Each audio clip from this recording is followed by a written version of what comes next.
Chapter 596. How could he achieve this result? Public opinion and propaganda were obviously very important. Yang Bao became the medium to communicate the close relationship between the government and the people. With Yang Qindong's approval, every large city in Laos that was occupied had a large tea house that was being renovated. It was named the World Knowledge Tea House. Once the tea house was completed, it would be open to the public. It would also become the place where Yang Bao sold and published. Considering that many people did not read books and could not read at all, this tea house also had the function of reading newspapers. In other words, as long as you entered this tea house, as long as it was business hours, there would be people reading the latest Yang Bao content for free. This ensured that everyone would know what was happening outside, what new policies were coming up, and what benefits the people could get. Not only that, but world knowledge was also free. In other words, drinking tea was free. This greatly lowered the threshold to enter this place. Of course, other than tea, other snacks, wine, and dishes would require money. After all, the tea house had to continue operating. In this way, unless the people who came were poor, as long as they had a bit of status, they would feel embarrassed to only drink tea and not order anything else. On average, there would not be a problem to break even with world knowledge. Because of the popularity, it would not be a problem to earn money at all. Speaking of which, even if it did not make money, Yang Qindong planned to subsidize and support it financially. After all, this was originally a propaganda tool. Those who were illiterate could listen to it for free and understand the world's affairs.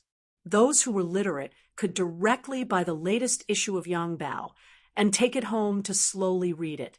Not only that, if something interesting happened around you, such as some family affairs, strange or funny things, it would be counted. If you were treated unfairly by the government, you could also tell such a story to the staff of World Knowledge. Once it was accepted and included in the Yang Bao, not only would the matter be valued by more people, there would be a high chance that it would be solved, and you would also receive a certain amount of information fees. This was also a good way to make money. What Yang Qindong did not expect was that the emergence of this policy actually gave birth to the journalist industry. There were actually some unaccomplished scholars who began to wander the streets and alleys in search of all kinds of things that happened among the common people. They then wrote stories and submitted them to Yang Bao to earn royalties. Needless to say, some people really became rich because of this. The emergence of Yang Bao became a bridge between the government and the people. Once the matter of the people was reported to Yang Bao, the government must pay attention to it. It should be known that this Yang Bao was not only read by Governor Wan Shaochen, but also the sixth young master would pay attention to it from time to time. If the matter was not properly solved, it would not be his ability problem. In the next official examination, they would be eliminated. The appearance of Yang Bao had greatly affected the efficiency of the government, so they didn't dare to play any tricks. Many people also benefited from this. Yang Bao was affectionately called the people's own newspaper.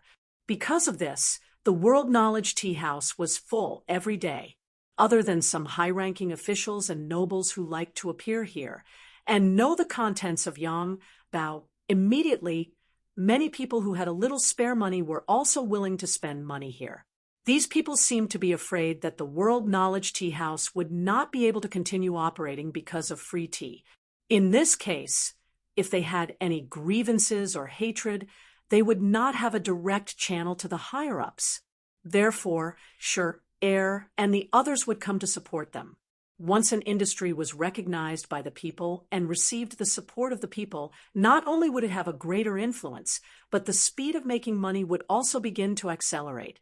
In less than a month, the World Knowledge Tea House turned its losses into profits. This was greatly beyond Yang Qindong's expectations. It was just that he had no intention of earning any money from this aspect. In line with the idea of taking from the people and using for the people, he ordered to increase the return of the author's fee and information fee.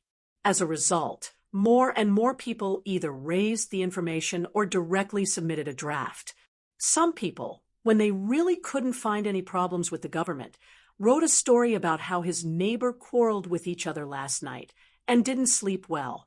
From this point of view, it was clear how influential Yang Bao was. And it was such a newspaper that allowed the people to be able to protect their rights. It allowed them to write about the government's policies and various stories that seemed to have happened to them. It greatly reduced the distance between them and the government and strengthened their recognition and identity of the Lao government. Seeing the effect of Yang Qindong's paper was so good, he waved his pen and asked Vietnam to follow suit. He also sent some of Yang Bao's experienced people to help Vietnam. And just a month later, dozens of world knowledge tea houses also sprouted like bamboo shoots after the rain in the major cities of Vietnam. There was a trend of more and more of them, and the distance between the mercenaries and the Vietnamese people was shortened. Waiting for the dust to settle, Yang Qindong had already stayed in Lao province for 3 months, and Luan Shaoqin had been the provincial governor for more than 2 months. He had already begun to adapt to the new environment and work. In 3 months, Lung Fong and the auxiliary soldiers rode bicycles all over Laos, conquering one city after another. In the face of an invincible force, more and more people surrendered. Lao province was finally liberated. During this time, the Phnom Penh dynasty, Siam dynasty, and Awad dynasty did not do anything. It was as if they did not see this at all. These people seemed to have the mentality of not getting close, and not offending the mercenaries. If it was a weak person who had just taken over a new force, they would need a long period of stability. It could be 3 years, 5 years, or even 10 or 20 years. If it was Yang Qindong, of course he wouldn't sit and wait. From his experience, the 3 neighboring countries would not really let Lao province develop so smoothly. The only reason they did not act was because they had not found the right opportunity. For example, once the main force of the mercenaries left, the siege of Hanoi province would most likely repeat. Now, that Lao province had a clear political system, the people were united, and the people were stable. It was time for stable development. Yang Qindong would never allow the same thing to happen again. So, if others did not come looking for trouble with him, he would take the initiative to find trouble with others. Since he had to fight, it was better to fight outside. At least if he fought outside, he would not feel the slightest bit of heartache even if the city was destroyed. He called Yank from the Foreign Affairs Department. After making contributions in the liberation wars of Vietnam and Laos, he had been promoted and became the director of the Foreign Affairs Department. He was in charge of the major matters in this area. Yang Qindong called him over because he wanted to hear his opinion on the war. He had been promoted and gained more power. The burden on his shoulders had also become heavier. Yank was a smart man. After he was promoted to director, he learned more about the situation of the Foreign Affairs group of the Security Bureau and sent more people. He wanted to understand the situation of the 3 provinces and understand it thoroughly so that the 6th young master could make the next step. Waiting for Yang Qindong to ask him, he explained the plan he had in mind for a long time in detail. The 6th young master, Fan Yuhai, is still wandering in the Chiang Rai area of Siam. To outsiders, it seems that they have no contact with the higher-ups of Siam. However, our people have already investigated and found that their relationship is not as strange as it seems. On the contrary, the food for the 5,000 elite cavalry was provided by Siam. They should be waiting for an opportunity. As expected, listening to the information reported by Skylark, Yang Qindong nodded his head in deep thought. Since Siam was secretly supporting Fan Yuhai, it meant that they did not want to be on good terms with him. The reason why they did not act now was that the time was not right. Go on, Director Young. When do you think they will attack us? What should we do? Yang Chendong wanted to test Young. He wanted to see how much Young's thoughts were similar to his own. Seeing Yang Chendong's look of approval, Young was encouraged and continued. Sixth young master, whether it is Fan Yuhai or Siam, they will definitely be our enemies. After all, the development of Lao province is very good. With the completion of the commercial street and its use, it has attracted a lot of businessmen. This is a treasure trove. No one will not be jealous, but as for when they will come, I am not sure. However, they must be waiting for an opportunity when they think it is suitable to send troops, or when our forces are empty, just like when the Lansong soldiers attacked Hanoi. Well said. Yang Chendong nodded approvingly. This was what he thought. Director Young, do you think we should take the initiative to attack them? No, I don't think so. Young replied with a very firm tone. Oh, why? Yang Chendong's interest was piqued. Sixth young master, I have sent people to investigate Siam. I found that Siam is not weak in terms of military strength or economic ability. Especially in the absence of war in recent years, their internal development speed was very fast. Now, just the military strength alone already had 500,000 soldiers. If the situation required, they could recruit another 300,000 soldiers. With such a strong military strength, if we take the initiative to attack, I am afraid that we will not be able to gain much advantage. Even if we can defeat them, it will consume a lot of our resources. There is no room for us to develop in other areas in a short time. If other countries suddenly attack us at that time, such as the Phnom Penh dynasty in the south, we will be in a bad situation where we have to fight on both sides. This is very disadvantageous. Chapter 597. After saying this, Young was afraid that what he said would diminish his own prestige and boost the morale of others, so he quickly added, although our mercenaries are very powerful and are not afraid of any enemy, if the plan is more thorough, we can completely avoid such a situation. Isn't that better? How can the plan be more thorough? Yang Chendong had already heard the meaning of Young's words. Presumably, this person with a talent for intelligence must have a very good idea. First, enter the Phnom Penh dynasty and solve the problem in the south. We don't have to completely occupy them. In fact, we don't have enough manpower now, but as long as we are afraid of them, it will be fine. So, when Siam dares to make a move, we have nothing to worry about. Of course, if it is done well, this is also a show of strength to scare the tiger, and it can buy some time for development. As if he had made a big decision, Young said this in one breath, and then stared at Yang Chendong intently, waiting for the sixth young master's answer. Attacking the Phnom Penh dynasty first was the final decision made by Young after understanding and investigating everything in the past 3 months. If it was rejected by the sixth young master, it meant that all the previous efforts would be in vain. The plan would have to be pushed back, which not only took time, but also made him lose face in the eyes of the sixth young master. This was definitely not what he wanted to see. Yang Chendong listened carefully to Young's plan, but did not immediately express his opinion. Instead, he got up and walked to the sand table not far away.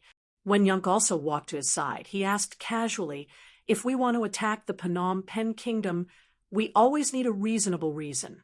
Sixth young master, your subordinate has already prepared a reason. As long as you give the order, we can brazenly kill our way over. Hearing Yang Chendong's request for a reason, Young's heart pounded rapidly. He knew that this was the sixth young master's approval of his plan, and had begun to consider how to implement it. What kind of reason? Yang Chendong hadn't thought that Skylark would have thought of this, and he couldn't help but look at her in a new light. Sixth young master, I have already made arrangements. First, I spent a lot of money to buy 50 sets of enemy military uniforms from the right prime minister Dun of the Golden Border dynasty. Then they would send out intelligence agents to disguise themselves as them and attack the Solangan family's caravan. By the way, the Sorangans are a famous business family in Laos. They are very rich and have always had business dealings with the Phnom Penh dynasty. Listening to Skylark's plan step by step, Yang Chendong's mind was filled with two words: shift the blame onto others. That's right, Skylark's plan was to blame the Golden Rim dynasty for the ambush of the Solangans. In this way, the mercenaries would have enough manpower to send out troops. After all, since the Solangans paid the taxes to the mercenaries on time, the mercenaries should protect their safety and business interests. It had to be said that this plan was pretty good. It was a commonly used excuse to invade. However, looking at Skylark's arrangement, he seemed to be more prepared and detailed. Well, this is a good plan, but it's not enough. The Golden Rim dynasty has never been in our eyes, but the strength of Siam should not be underestimated. The young master thinks we should do this, Yang Chendong said, making up for some flaws in the plan. Skylark listened with stars in his eyes. He had a feeling that the sixth young master must have wanted to do this for a long time. The reason why he said it was because he wanted to test himself and listen to other people's opinions. In any case, this time his answer should be very satisfactory to the sixth young master, and his impression of him would be better. Yang Chendong's impression of Skylark was indeed good. This person was good at intelligence and dared to be a lone hero. Now, his ability to trick people was also very good. Anyone who had such an opponent would have a headache. Of course, it was a blessing to have such a subordinate. There were many things that he did not need to think too much about, and Skylark would do everything for him. Such a subordinate was worrisome and reassuring. With Skylark's ability, would he betray his master one day? He believed that as Skylark understood the strength and power of the mercenaries, such thoughts would become smaller and smaller until they did not exist at all. Yang Chendong could promote a person, and he could also destroy a person. However, no matter how much he thought about it, Skylark wouldn't do such a thing. He was a smart person, and smart people would know how to do it. They would be able to obtain more benefits while protecting themselves. No one knew what Yang Chendong and Skylark talked about. In short, Skylark left with a face full of excitement. After some time, Tiger's man was called into the study room and received an order that was to secretly transfer the 6 battalions and 1 regiment of the newly formed auxiliary troops over to Laos. He had great use for them. Currently, there were 2 main regiments and 22 auxiliary battalions of the Cold Vanguard Army in Lao Province. Overall, there were about 12,000 soldiers. Even with the 30,000 Laotian troops, led by Higuang, it did not reach 50,000. In the eyes of outsiders, it was clearly not enough to start a war against the 3 neighboring countries with just this amount of military power.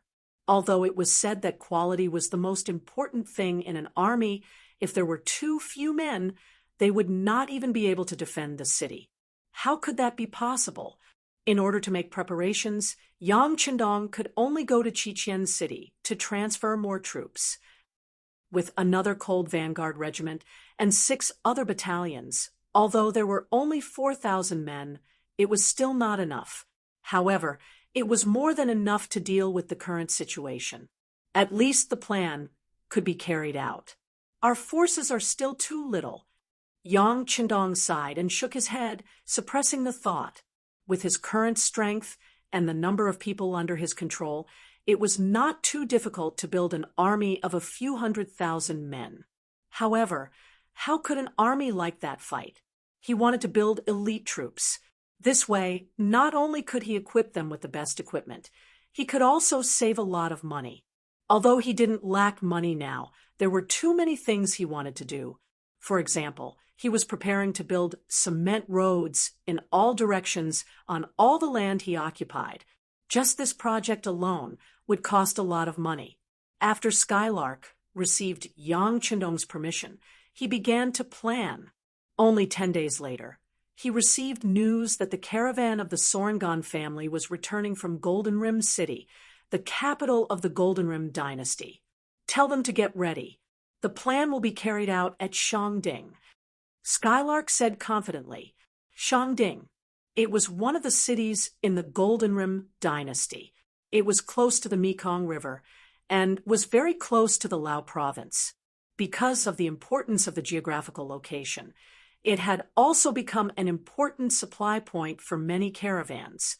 Nashin was leading the caravan here to replenish their supplies.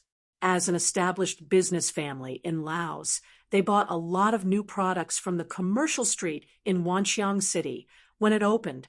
Then, he led a team to deliver the goods to Phnom Penh dynasty's capital, Phnom Penh City. After making a big profit there, they returned. Rare goods were sold in the commercial street, such as perfumes and mirrors, which were priceless. Even the colorful underwear and cheongsams were sought-after goods in the eyes of the nobles of various countries. In less than a day, all the goods were sold out, and the price was increased by 10% in the process. The profit from this trip alone was more than 20 times the profit of selling ordinary goods. Nashin, who had made a lot of money, was grinning from ear to ear. He took the caravan of more than 100 people and 6 carts out of Shangding. He rented a big boat and sailed to the Mekong River. He wanted to take advantage of the fact that these goods were selling well and make more trips to the Sorangan family to ensure a higher status in the family. His face was full of confidence, and he even began to imagine how popular he would be when he returned to the clan this time, and how people would look at him with worshipful eyes. Suddenly, he saw a military ship coming from afar. The reason why he said it was a military ship was because the deck of the opposite ship was full of men wearing the Golden Rim dynasty's military uniform. From afar, they were all majestic. Their armor shone in the reflection of the sun. The sabers in their hands glowed with cold light, carrying a murderous aura. A military ship. When he saw the ship, Na Xin still had a question mark in his heart. He didn't know how many times he had been to the Mekong River, but this was the first time he saw a military ship. The doubt in his heart just flashed through his mind. After all, the most important thing was to deal with the problem at hand. He hurriedly made a gesture to a guard behind him. The guard turned back to the cabin and came back with a money bag with 100 taels of silver in his hand. Nashin took the money bag and put it in his arms. He felt that it was heavy, and at the same time, he felt more confident. When he saw the military ship approaching his ship, he didn't feel so nervous. Come out and be checked. After a wide plank was placed on the ship, the soldiers on the opposite side came over and approached Nashin. "Ha, thank you for your hard work. But I wonder why you are here." With a fawning expression, he immediately went up to greet them. "What? Do we have to greet you if we want to appear anywhere?" The leader of the soldiers looked unhappy. No, I'm just curious. I've never seen you on this route before. Of course, you can appear anywhere you want. By the way, we have a very good relationship with General Dagon. Every time we go to Golden Rim City, we will visit him in his mansion. While smiling, he talked about his background. Chapter 598. Those who were able to trade between the two countries had to have a powerful background. The Solangan family had found a backer in the Golden Border dynasty, General Dagon. This person was also the #1 general of the Golden Border dynasty. "So you are General Dagon's men." The leader nodded thoughtfully, then approached Na Xin and said, "To tell you the truth, Lao province has been occupied by mercenaries. His Majesty is worried that they will suddenly make a move. So he sent us to check the river to see if there are any suspicious people. The leader's attitude had changed greatly, which was within Na Xian's expectations. In the past, it was not like he had never been inspected by a military officer on land, but usually as long as he reported his name and gave some money, he would be sent away. This time, he did not think too much. Instead, he took out 100 taels of silver from his pocket and handed it to the leader as he said with a smile, "We are all honest businessmen. We never participate in politics, so don't worry." He reached out and took the 100 taels of silver. After casually weighing it, the leader nodded with satisfaction. "Okay, you don't look like bad guys. How about this? Gather everyone and let us put on a show. It will be easier to explain when we go back." Okay. After receiving the silver, the other party's attitude became much more polite. He accepted the letter and smiled. He didn't know why. He turned around. He suddenly had a bad feeling. "Come, under this feeling, come out." His body involuntarily took 2 steps back. "Let's go for a walk." The soldier didn't seem to notice his actions. Instead, the caravan's servants walked towards out of the cabins, one by one, and he gathered, "Look at all of spacious deck. Each more than 100 people were forced to line up in a few rows. Why do you all look like bad standing people properly?" Well, it seems that General Hun's son, even the boatmen, were summoned those who to undergo inspection. General Da and are not good people. Everyone is here. You can all go to hell. All honest people. Everyone was still digesting the soldier's words and waited for this sir to finish his inspection. There was a flash of continuing his journey back 50 soldiers to the country. Simultaneously, everyone is here at the not hundreds of people who were surrounded. The leader asked in disbelief, not to mention that they weren't prepared. Not even if they had no intention of going against the leader when they were unarmed. Of course, he did not have any intention of hiding anyone. Ouch. Then let's search again. They're killing people. The soldier still didn't seem to believe it. Suddenly, and all kinds of shouts came from below the deck. Before long, the soldiers began to walk around the ship. Also entered everyone's nostrils. They came out one by one. Then they nodded, who had already felt that something was wrong. No one left. Saw the scene in front of him. What did I say? How could he not know what was going on? How could we have the guts to lie to the military with fright? Now he desperately that everyone has come out and ran to the side of the ship behind him. Can we let them pass? Don't let him escape. He also thought otherwise that these soldiers were too serious. Will definitely take thinking that he had a military background, as if he just noticed and had given the other party benefits. The leader of the soldiers should be over by now and chased after him with his smile. Appeared on the corner had already taken a few steps back. This smile fell into the eyes of the side of the ship. Now he was desperately running away, so his speed was even faster. Almost as soon as the voice fell, he jumped into the river. After a splash, he disappeared into the river. Oh, why did one of them run away? Shoot the arrows. The leader of the soldiers was furious, but after the order was issued, the soldiers around him didn't intend to shoot the arrows. Instead, they continued to kill the people on the ship. In just a moment, more than 100 people became corpses. No one was left alive. Oh, take away the valuable things on the ship, and then cut the ship. Brothers, get ready to withdraw. The leader of the soldiers laughed. The mission was successfully completed. It was time to leave and report to Master Yunk. Yes, they were the spies of the Security Bureau who entered the Golden Border dynasty one step earlier. This time, they were ordered by the Director of Foreign Affairs, Master Yunk, to intercept the merchant ship of the Solingen family here and let one live. As for why they did this, they didn't need to think too much. The Security Bureau always had their own rules. It had become a habit to just do and not say. As for Nongshin, he jumped into the river and dived into the distance. Fortunately, he went out all year round and was good at swimming. There weren't many waves on the river, and it was broad daylight. He quickly found the right direction and escaped. After getting ashore, he identified the direction and rushed all the way, ignoring hunger and thirst. Finally, he entered Laos after 4 days. Then, he found a branch of the Solingen Company. After revealing his identity, he got into a carriage and rushed to Wanxiang City overnight. After another 7 days, Nongshin finally saw the city gate of Wanxiang City. At this moment, he couldn't stop his tears from flowing. He was like a child who finally found his parents. He instantly had a pillar of support. In the ancestral courtyard of the Solingen family, the people with some status and those who could take charge of the family were all gathered. In the main seat, there was a young man full of vitality and exuding endless energy. He was the new patriarch of the family, Nongxin-si. Nongxin-si had been smart since he was young, especially when it came to business and dealing with people. He had shown great talent since he was very young. Every business that he handled brought great benefits to the family, and he became a role model for the younger generation.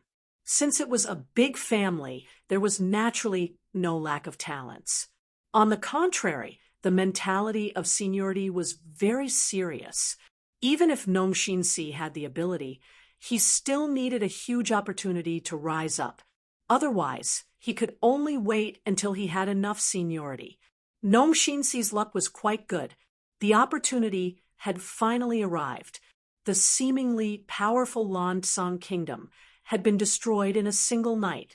While everyone was still watching and still had a glimmer of hope for the former Emperor Pius, Nongxi decisively made his move. Since they were a business family, they naturally knew more about the outside world. Otherwise, it would be easy for them to be taken advantage of. When Nongxin-si was purchasing goods from a business street in Yunnan province, he was the person in charge of this. From there, he heard a lot about the sixth young master and saw how powerful the mercenaries were. Now, he knew that the Lansong kingdom would definitely become a thing of the past. It was impossible for them to make a comeback. As such, he immediately made the decision to form a good relationship with the mercenaries. Opportunities were always prepared for those who were prepared. Since he couldn't form a relationship with the mercenaries, Nongxin-si took the initiative to look for the former state preceptor Long Qi and expressed his intention to form an alliance. Long Qi was also the winner of this political change. Although he wouldn't be able to enjoy any power in the future, he received 5 million taels of business capital. Not only that, he was also allowed to do business in the new Lao province. He wouldn't be pushed aside by the Han merchants in the business street. This was Long Qi's advantage. After Nongxin-si came looking for him, the retired state preceptor felt like a tiger that had grown wings. He now only had money and business qualifications, but he didn't know how to do business and how to make more money. All of these happened to be the strengths of the Sorengan family. A strong alliance. This was what they wanted. Long Qi agreed to the Sorengan family's request for cooperation. As the person who put forward the proposal, Nongxin-si's contribution couldn't go unnoticed. He seized the opportunity and became the new patriarch of the family. The old patriarch entered a state of seclusion. After becoming the new patriarch, Nongxin-si wanted to bring the family to a higher level of glory. He ordered several merchant teams to set off together. He wanted to show everyone how right it was to choose him as the patriarch. However, no one expected that something would happen. Not only did they lose their money, but more than 100 people were killed. If it weren't for Nongxin's good swimming skills and quick reaction, he would have died as well. The Sorengan family would still be in the dark. Nongxin-si knelt on the ground and told everyone what happened at the Mekong River in front of the new patriarch and his family members. As soon as his voice fell, it immediately attracted the angry condemnation of the other clansmen. Bastards, how can these people be so shameless? They're clearly acting like bandits. We can't just let it go like this. We must give them an explanation. Yes, they must give us an explanation. More and more family members were infected by the angry atmosphere. They were filled with righteous indignation. It was as if they would rush to Phnom Penh dynasty and kill the soldiers if they were given a knife. Compared to the angry faces of the other family members, Nongxin-si didn't shout with them. Instead, he began to analyze the whole thing seriously. Chapter 599. Judging from the testimony in the letter, it was obvious that there was a conflict between the two generals of the Golden Rim dynasty. Later, when they saw that the Sarangan family had made so much money, General Hun Sen disregarded General De Un's face and suddenly attacked them. It was the best of both worlds. The only fly in the ointment was that he had escaped back after accepting the letter, and the truth had come to light. The Sarangan family had been doing business for generations, so they had some money. However, it was obviously unrealistic to say that they wanted to compete with the generals of a country. If they really dared to do so, it would be like hitting a stone with an egg. In the end, the whole family's business in the Golden Bien dynasty would be wiped out. Businessmen mainly pursued wealth, so they would not use weapons unless it was absolutely necessary. Fighting with force was obviously not what Nong Si wanted, nor was it in line with the family's interests. However, since Hun Sen had made a move, how could he let it go? How could he easily bow his head? He would probably not even admit what he had done in the past. In this case, things were a bit tricky. While Nong Si was still thinking about the gains and losses of this matter, the family members had stopped arguing and looked at him. It seemed that this time, the patriarch needed to make a decision. Everyone, please calm down. Let me discuss this matter with Mr. Long Chi and then make a decision. Nong Si, didn't make any rash decisions in public. He knew that the more important the matter was, the more he had to calm down. Otherwise, if he acted rashly, he might bring terrible consequences to his entire family. Since the patriarch had spoken, no one had any better ideas, so they had to agree. However, some elders had already said that if this matter was not handled properly, they would consider reconvening the family meeting to choose a new patriarch.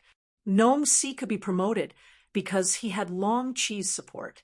However, if this support could not guarantee the family's interests, then they did not mind inviting the old patriarch. From this matter, it could be seen that many people were jealous of Nong Si's promotion. The family was not stable. Knowing the elders' intentions, Nong Si was not angry. Instead, he smiled and promised that the matter would be solved. After that, he brought a few of his attendants to the former state preceptor's residence and met with Long Chi. He was no longer the state preceptor, and Long Chi didn't have as many official matters as before. Even the nobles of Kanglin were still ostracizing him.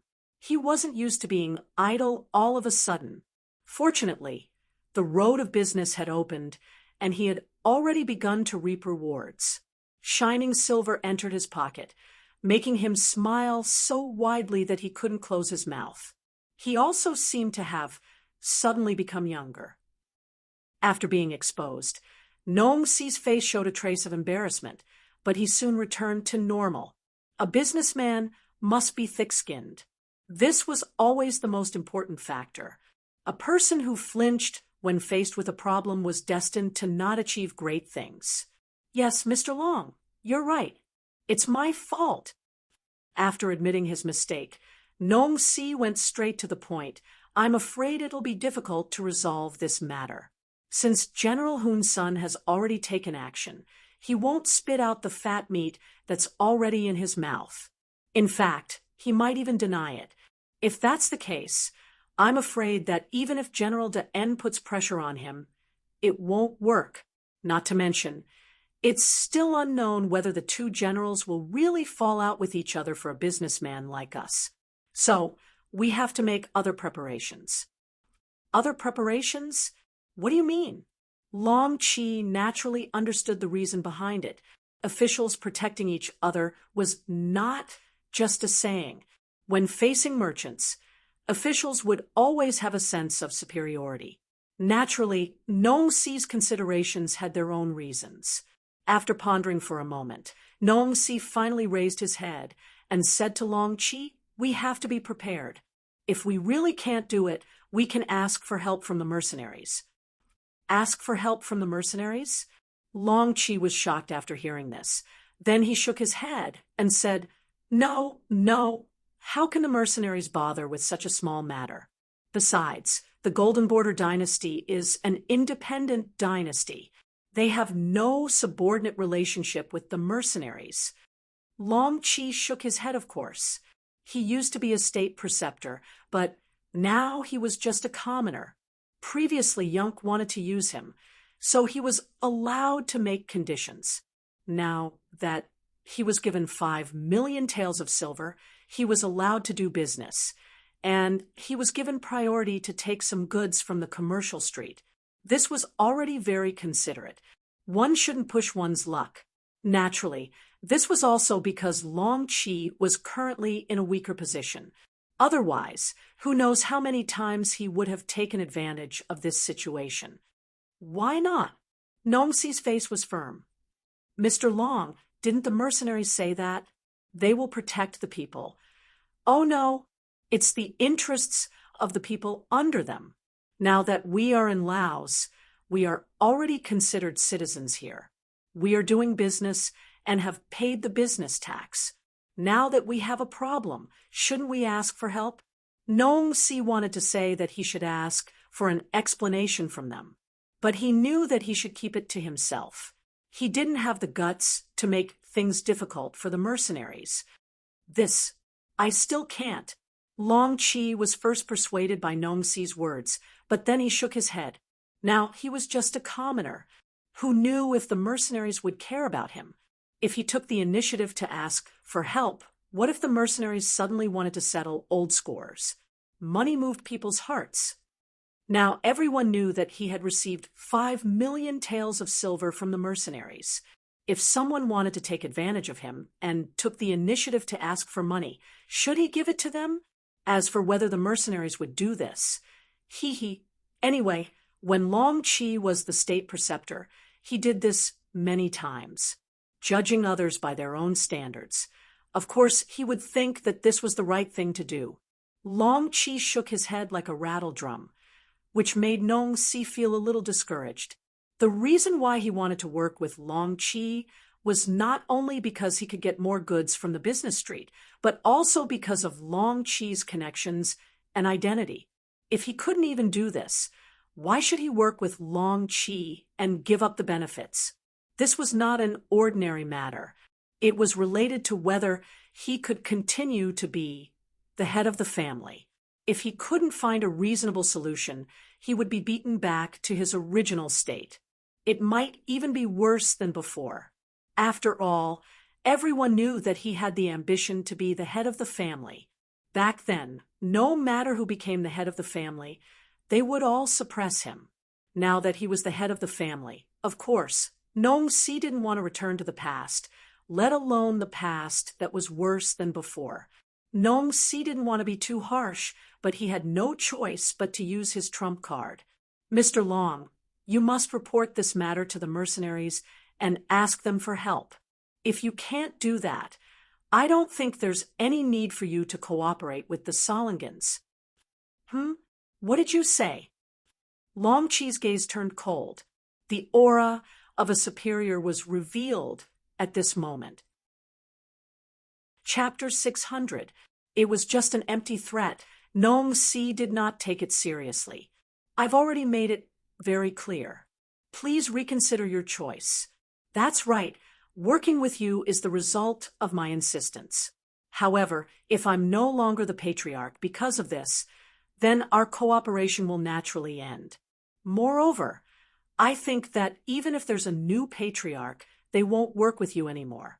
After all, cooperation requires both sides to work hard. The threat in Nong Si's words was very obvious.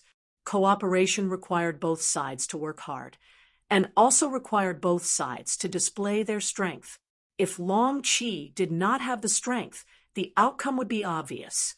Long Chi's expression was very ugly at this moment. He wanted to wave his hand and say that if they did not want to cooperate, then so be it. After all, he had the channels to purchase goods and sufficient funds. However, these were not enough for a businessman. What they needed more was a strong sales network. Coincidentally, These were the things that the Sorangan family had, and were good at. If he left them, perhaps Long Chi could continue to operate independently. However, it would take a long time to reach a scale. For the sake of money, Long Chi could not make such a brainless decision. Long Chi's expression changed again and again. He smiled very sincerely. "Mr. Patriarch, what are you doing?" "I was just joking. Just as you said, since we are now citizens of Laos and we are paying business tax, I think they should be more than happy to help us out when we have a problem, right?" Long Chi changed his words, or rather, he was forced to change his words. Since the situation was not good, he had no choice but to lower his head. Nong Si smiled in satisfaction. "I was just joking with Mr. Long. Since that's the case, when do you think we should talk to the mercenaries about this?" "This matter cannot be rushed. The mercenaries do big things. How about this? Let me contact them first. I'll give you an answer a day later." Long Chi replied with a smile. He had not contacted Yun Kei for a long time. Now, he did not even know where he was. How could he meet him just because he wanted to? Knowing that Long Chi was going to use his connections, Nong Si's goal was achieved. He smiled and left the state preceptor's residence. In the following time, Long Chi immediately sent out his men. He needed to know where Yun Kei was. Where was Yun Kei? Of course, he was in Wanxiang City. However, as an agent of the Security Bureau, his whereabouts had always been difficult to track. Unless he wanted to meet someone else, it was too difficult to find him except for a limited number of people. It would be difficult for Long Chi to find Skylark, but what he didn't know was that Skylark was paying attention to him. He even got the news that Nong Si went to the Long residence. "You're finally anxious? Very good." After hearing his subordinate's report, Skylark's face was filled with a victorious smile. Half a day had passed, but there was still no news about Skylark. It wasn't that his men didn't benefit from it, but the mercenaries were an impenetrable force, and outsiders had no chance to talk to them. They couldn't just go to the camp of the mercenaries or the provincial government to look for them openly, right? If that was the case, it wouldn't be looking for someone, but seeking death. "Men, prepare a carriage. We're going to General He's residence." Long Chi had no choice but to rely on his old face to do the job. No matter what, He Guang only joined the mercenaries because of his introduction, so he owed him a favor. However, Long Chi knew that this was the only time he could do this. The next time he had something to do, it was hard to say if He Guang would be willing to meet him. Long Chi was quite lucky. He Guang had just returned from killing bandits outside. After the servant reported, a guard walked out of the residence and led Long Chi to the depths of the residence. In front of the guard, Long Chi also lowered his posture. From this point, it could be seen that he was very clear about his identity. Usually, people like this wouldn't be detestable. In the living room, He Guang met Long Chi. After not seeing him for almost 3 months, He Guang had a colder and more murderous aura.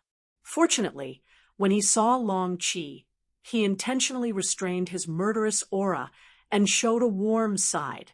"State Preceptor Long, please don't. General, in the future, you can just call me Mr. Long." Long Chi didn't dare to be arrogant and refused repeatedly. "Okay, Mr. Long, how do you have time to come to my residence?" He Guang laughed. He was very satisfied with Long Chi's intentional lowering of his status. "Sai, it's a long story," Long Chi said while observing He Guang with the corner of his eyes, waiting for him to ask him. Otherwise, if he took the initiative to ask and was rejected, it would be too embarrassing. He Guang was very respectful and asked with a smile, "Mr. Long, do you have any other troubles? You put down your political affairs and focus on being a rich man. This is something that I can't ask for." Long Chi shook his head. "General, you only see the glamorous side of me. You don't know that business is not so easy. You also know that I'm working with the Sorangan family. Not long ago, Guang sat in his seat with a serious face. When he heard that someone had robbed a merchant ship on the Mekong River, he couldn't help but frown. He wasn't faking it. He was really angry at the audacity of the Phnom Penh dynasty's General Hun senator. The current Guang could be described as a different person than he used to be. With the power of 30,000 soldiers in his hand, he became the representative of the local forces in Laos. Of course, this representative was not self-appointed. The locals were willing to ask him for help. In front of the mercenaries, he didn't dare to call himself the leader of any other forces. This was especially true for the current governor of Laos, Yuan Shaoqian. Although he was young, he was decisive in his actions. In less than 2 months, 7 officials had died in his hands because of crimes, and more than 30 officials had been exiled and sentenced to death. It was this decisive killing that made the politics of Laos become clear. The dark things of the past had disappeared. After all, no one would joke about their own life. With the military power in his hands, Guang was even more careful in his actions. Even when others came to him for help, he knew what he could ask and what he couldn't do. Otherwise, he would be in deep trouble and unable to save himself. He knew more and had more dealings with the mercenaries. He had met Yuan Shaoqian more than once to discuss the future of Laos. This made him understand what the young man's idea was. The young man wanted to build a strong Laos. This strong Laos would not only have a strong reputation, but also allow the people here to live a rich life. In ancient times, the feudal dynasties were divided into ranks. Laos was also divided into ranks. To be specific, the Han people were the first, and the other foreign races were second, third, or even lower. Yuan Shaoqian wanted to lead all the people on the road to wealth so that they wouldn't have to worry about food and clothing. Such an ambition was easy to say, but it was very difficult to achieve. Since ancient times, many people with great talents and great foresight had such a goal. However, no matter how hard they worked, there would always be people who didn't have enough to eat or wear warm clothes. It was obvious how difficult it was to achieve wealth together. Yuan Shaoqian had the intention to do this. In his words, as long as the people were willing to work hard and endure hardships, they wouldn't starve. Especially since the potato was a high-yield crop and had been widely planted. If they were lazy, they would be sent to reform through labor. In any case, the people had to be hardworking, and in exchange, they would also become rich. The real people were naturally able to endure hardships. In the past, even if they endured hardships, they wouldn't necessarily have a good harvest.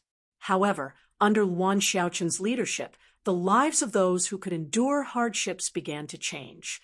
After all, Laos was going through a huge change, and there was a lot of work to be done. Even if he worked hard to build houses and roads, the remuneration he earned was enough to feed his family. Under Yuan Shaoqian's leadership, Laos was changing day by day. Following that, the young governor began to focus on the treatment and fairness of the people. With Yang Bao, who could complain about any injustice, there were fewer cases of people bullying others. The people could earn more money and live better lives. They could also gain more respect in terms of human rights. This was all brought about by Yuan Shaoqian. As the main representative of the natives of Laos, Guang naturally saw all of this. This also allowed him to have a better understanding of Yuan Shaoqian's governing philosophy. Yuan Shaoqian was his direct superior. So how could he do his job well if he didn't figure it out? After understanding all of this, and hearing Nong Si's story, he had a feeling that Yuan Shaoqian would do something about it. As he had said, they were now legal citizens of Laos and had paid taxes. Now that there was a problem outside, how could the Laos government ignore it? Okay, I understand. I will find a chance to report it to the higher-ups. Guang hesitated for a moment, but he didn't make any promises. After all, this matter involved the Kim Bien dynasty.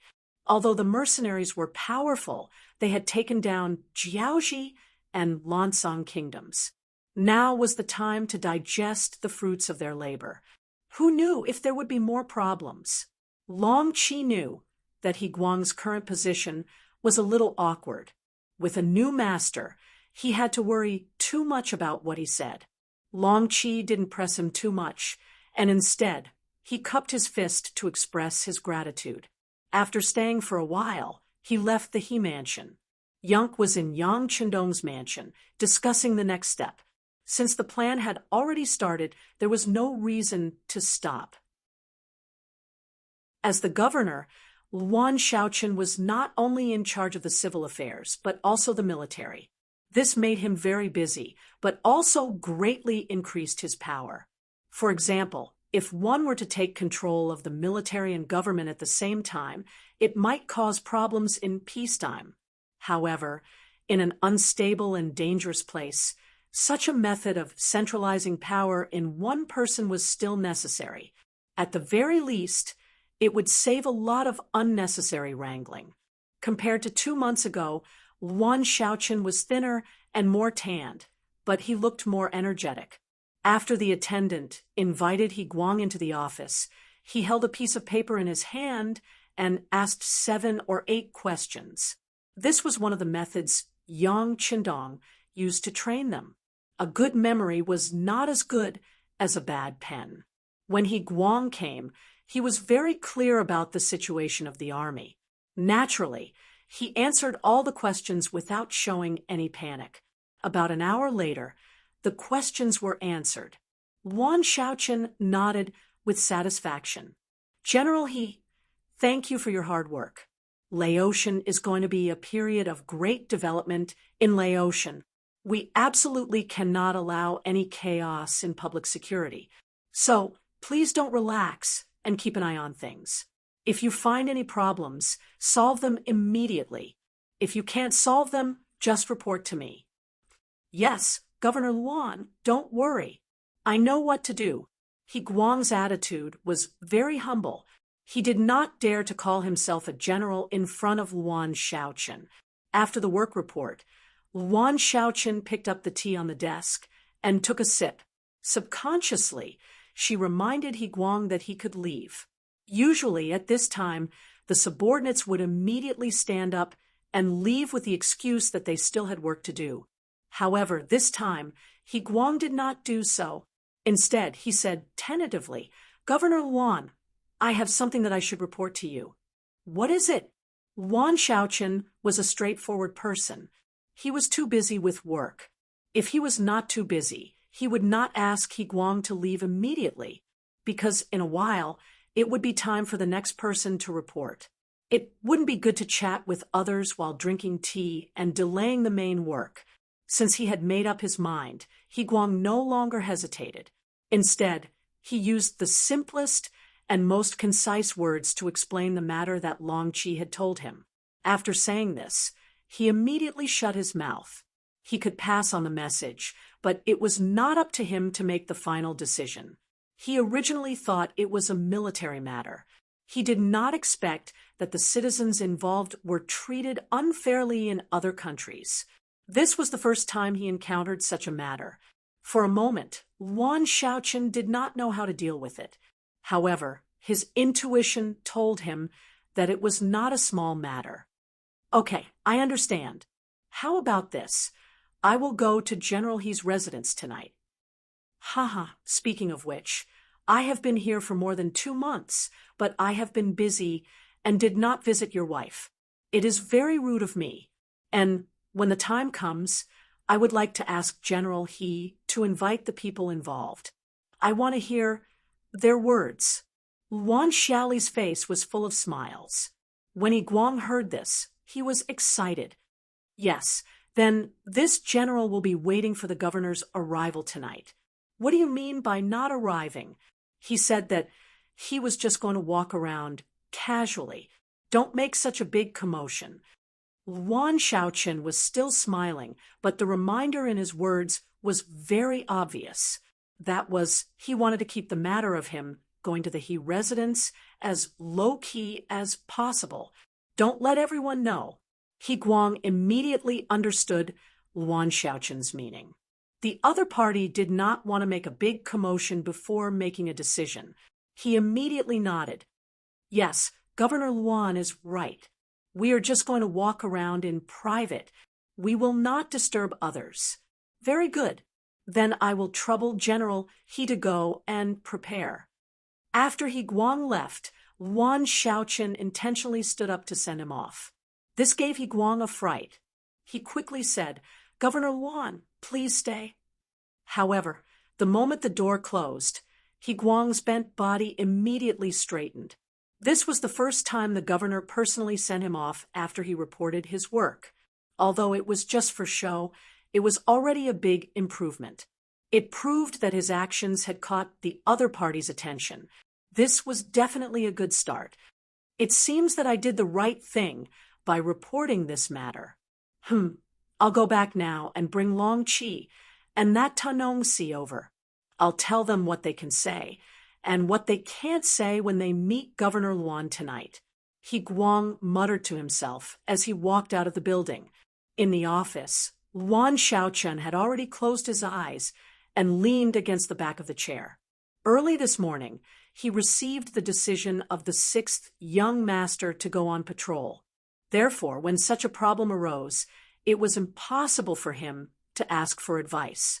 Thinking about what Beta Persei said in the letter, the 6th young master said that you should work as you should, as long as everything is reasonable and legal.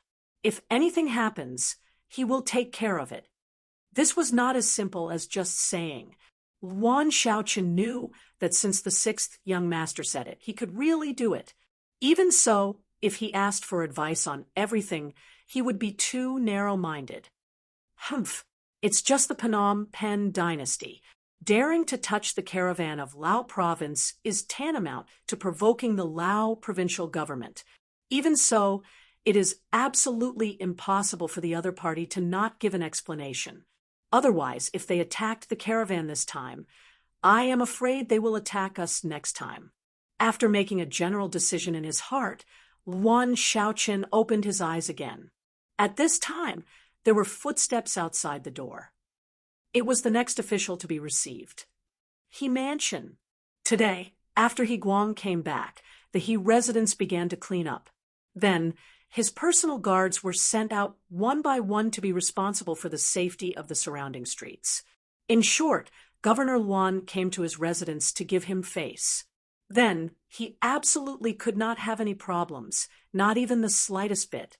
When the sky just turned dark, Long Qi and Nong Si appeared at the door of He Mansion. Sure enough, they were traveling light. Each of them had only brought a personal attendant with them. It was not as simple as what the messenger had said, that they did not cause any commotion. At this time, Nong Si was very excited. Even when he arrived at He Guang's mansion, he still felt like he was in the clouds. Originally, he thought that after forcing Long Qi, even if he would think of a way, there would not be a result so quickly. After all, this person had already retired from the position of state preceptor. Moreover, he was a minister of the previous dynasty. Seriously speaking, it was already good that he was not punished. But who would have thought that the other party really found General He Guang? What was even more unexpected was that the matter had already been reported to Governor Luan. Who was Governor Luan? Although he had the title of governor, there was no difference between him and the previous king of Lansong Kingdom, Piacy. However, Luan Xiaoqin came late and apologized, which greatly exceeded the expectations of Long Qi and Nong Si. The two of them looked at each other at the same time, as if to say, could the person who came be Governor Luan? How could he apologize to a subordinate general? This didn't make sense. He Guang stood there. He was also frightened by Luan Xiaoqin's attitude. Although the other party just said it casually, he still expressed his apology. This suddenly made him very nervous. Governor Luan, please don't say that. You are a superior. We should wait for you. Hey, you can't say that. The sixth young master said that all people are born equal.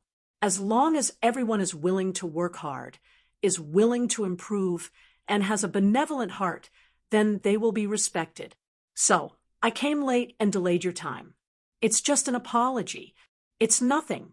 It's something that should be done. Luan Shaochen suddenly became serious, as if he was talking about something very important. He Guang also put away the charming smile on his face. Luan Shaochen had mentioned the sixth young master, who was a godlike existence in the eyes of some people. Even He Guang had only seen Yang Qindong once when he entered the city.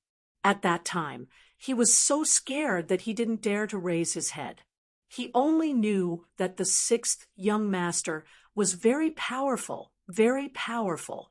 Now, that even Governor Luan Shaochen was so serious, he of course had to stop smiling. These words also reached Long Qi and Nong Si's ears, and they couldn't help but tremble, since Governor Luan Shaochen said that all people were equal. Didn't it mean that they had a chance? After all, they were also citizens of Laos. After a simple greeting at the door, He Guang quickly invited Luan Shaochen into the house. This is the first time I'm visiting. I brought some gifts for sister-in-law. General He, please accept it. Luan Shaochen said with a smile as he casually sized up the He residence. A lung phone guard behind him then handed over a very exquisite box. This was the first cosmetics and perfume that were taken out of the imitation warehouse. After continuous development and self-processing in Qiming City, there was a new brand and packaging, Yang's Beautiful Beauty. Yang's Beautiful Beauty Cosmetics had now become the best item in the eyes of upper-class women. Not only could it make women whiter and delay aging, there was also a set of 6 bottles of perfume that could make women exude different fragrances. The value of this set alone was more than 2,000 taels, and it belonged to the kind that had a price but no market if it could be taken further away. Even if the price was several times higher, it would still be a hot commodity. Thank you. This general thanks Governor Luan for his kindness. He Guang took the gift with a flattered look and carefully put it in the hands of the servant. He spread his right arm and said, Governor Luan, the banquet is ready, please. Let's go together. Luan Shaochen still smiled and nodded, and under He Guang's lead, step by step, walked towards the banquet hall. Several people walked and chatted, and Long Qi and He Nongxi were also introduced to Luan Shaochen by He Guang. Mr. Long has made a great contribution to the liberation of Lao province. This is something that the world will not forget. Looking at Long Qi, Luan Shaochen said seriously, Thank you for Governor Luan's recognition. Thank you, Long Qi said with tears running down his face. Since the Lansang kingdom was destroyed and changed to Lao province, who knows how many people scolded him behind his back, saying that he was a traitor, unfilial, and so on. Although Long Qi could shamelessly ignore all of this, he still found that many people alienated from him. There were even people who threatened that a disloyal person like Long Qi would not really believe him. The current Lao province was only because it wanted to stabilize, so it did not bring up the old debts. It would not be long before someone came to find trouble with him. What a joke. The mercenaries gave Long Qi 5 million taels of silver. That was a huge sum. How could he not take it back? It was only a matter of time. Look, Long Qi would not be able to jump around for long. When these words reached Long Qi's ears, he was already trembling with fear. It must be said that he had considered this problem before, and he had the same worries. But what could he do? Leave now? If he really did that, it would only speed up the mercenaries' pace of making a move on him. After thinking about it, Long Qi decided to stay quiet, and he even reduced the chances of him showing up. It was so that people could gradually forget about him. Just like when he partnered with the Solingen family to do business, he would not show up. Instead, he chose to make a fortune in silence. This time, if it wasn't for this problem, he would also not want to have any dealings with the mercenaries. Even if Wan Xiaoqin's power was monstrous, he did not want to see him if he could. Long Qi was not the only one with this idea. In the current Lao province, the mercenaries seemed to have gained a firm foothold, and they had gained the support of many people. However, the ones who truly supported them were the commoners who had benefited from them, as well as the Han people living in Lao province. Because of the arrival of the mercenaries, the commoners had their own fields, jobs to do, and money to earn. Their lives were much better than before, with the thought of not forgetting the person who dug the well. When they drank water, they would naturally be grateful and support such a force. There was no need to mention the Han people. Ever since this place became Lao province, their status was extremely stable, regardless of whether it was in terms of treatment or the degree of respect they received. As Han citizens, they were given more farmland than the other races. Even if they were to work, their income would still be twice that of the other races. As Han citizens, they also enjoyed a high personal status. For example, when they walked on the streets, even the other races' officials would have to take the initiative to stop and let them pass first. This was something that the Han people had never enjoyed before. Furthermore, this was all brought to them by the mercenaries. So how could they not be grateful? However, they were the only ones who truly supported the mercenaries.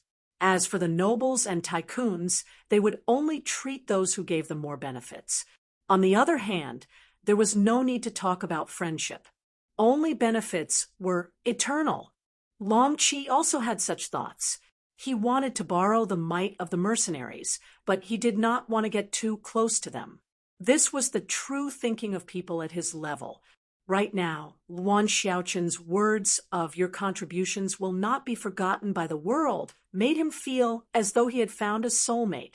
He then thought about how everyone was not optimistic about him and wanted to isolate him. However, the mercenaries, who used to be his enemy, were actually treating him so highly. Under such a comparison, he could not help but feel like crying. When Wan Xiaoqin saw Long Qi's expression, a smile appeared in his eyes. He knew that the other party was in a difficult situation and needed his help. There was no need for him to be courteous. As if he had just thought of something, he said, "Mr. Long, you were once a grand tutor. I'm sure you have a lot of connections. How about this? If you have the time, you can interact with some of the nobles and contact some of them to contribute to the development of Lao province. If you need any help, our provincial government is willing to back you up. How about that?" Wan Xiaoqin naturally sat at the head of the table.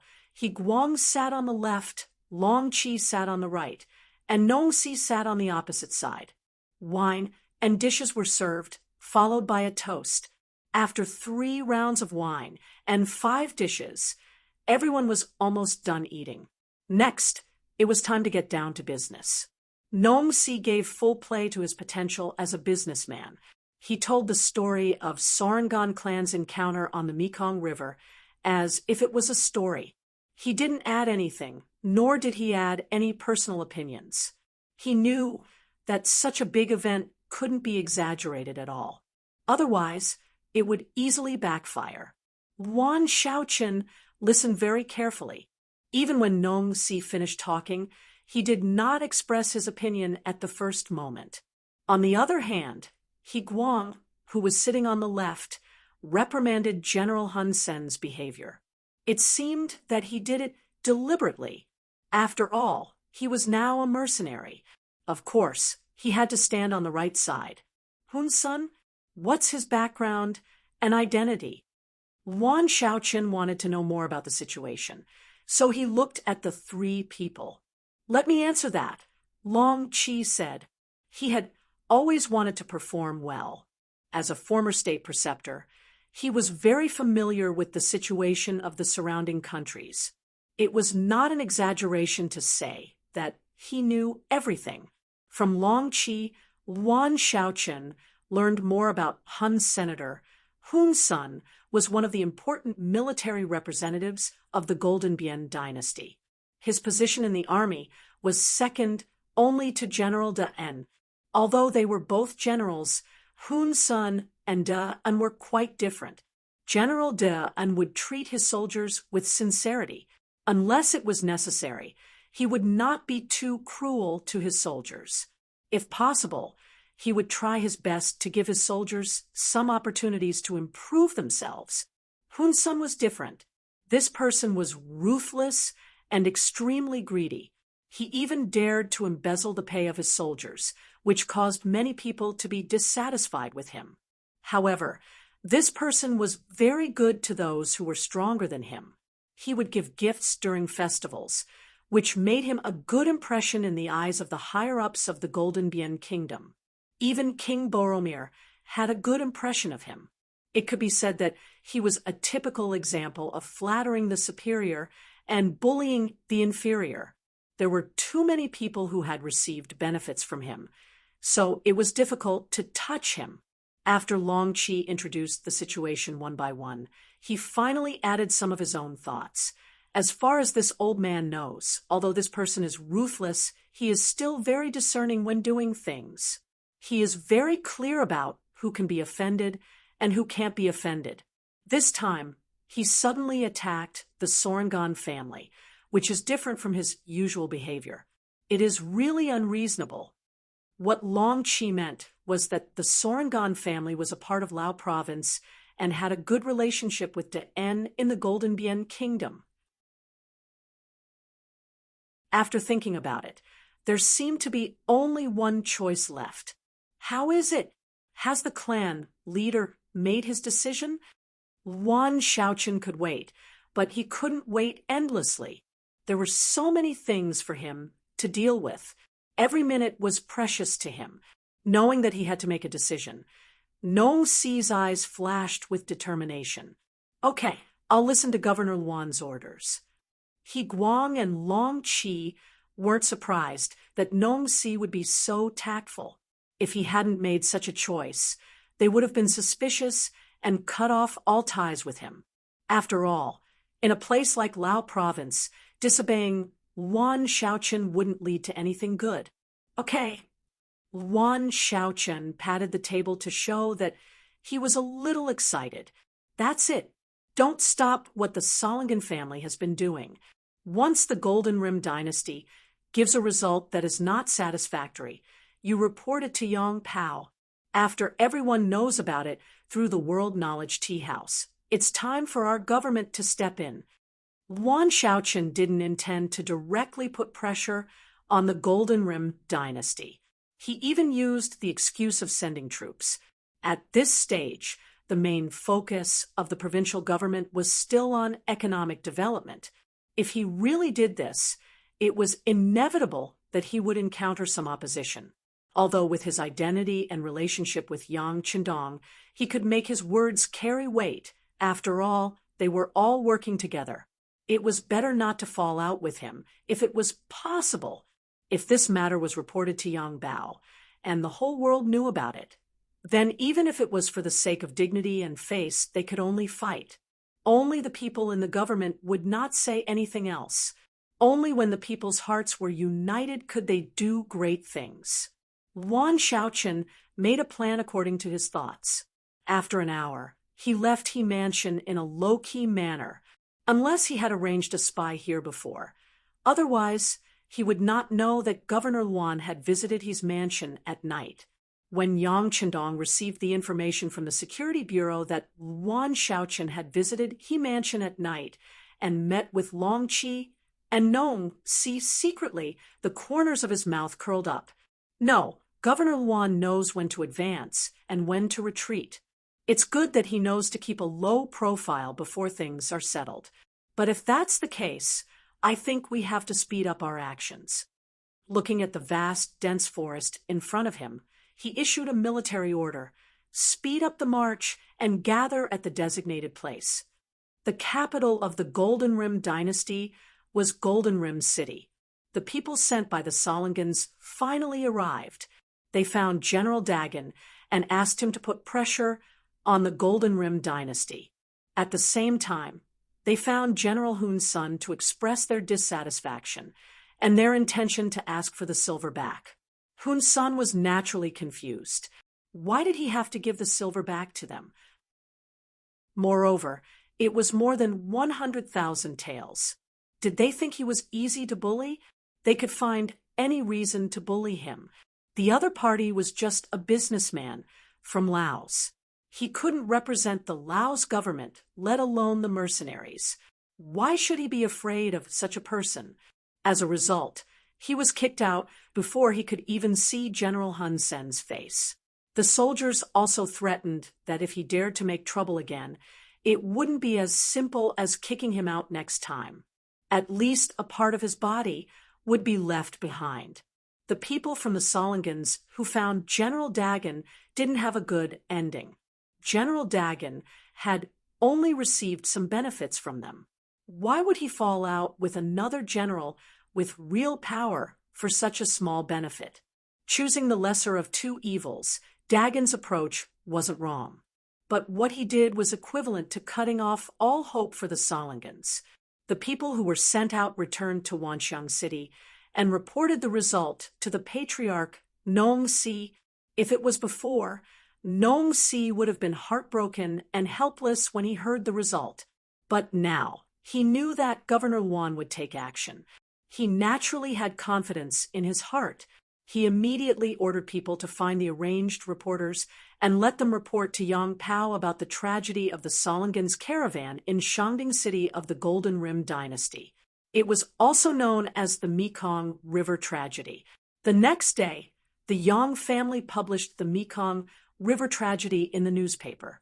The news spread through the World Knowledge Tea House and soon caused a great sensation. The injustice suffered by the Solingans in the Golden Rim dynasty had been spread throughout the upper class of Laos. This was naturally because of Long Chi. During this period of time, under the banner of Luan Shaochen, he secretly met with many nobles of the Lansang kingdom. While deepening his friendship with them, he also reached a lot of consensus. This was not only because Long Chi, as the state preceptor, was good at talking with people. There was also a more important reason. All the nobles knew that there was no hope of reviving the country.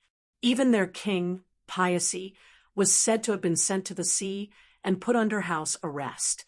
Without a leader, they were like a pile of loose sand.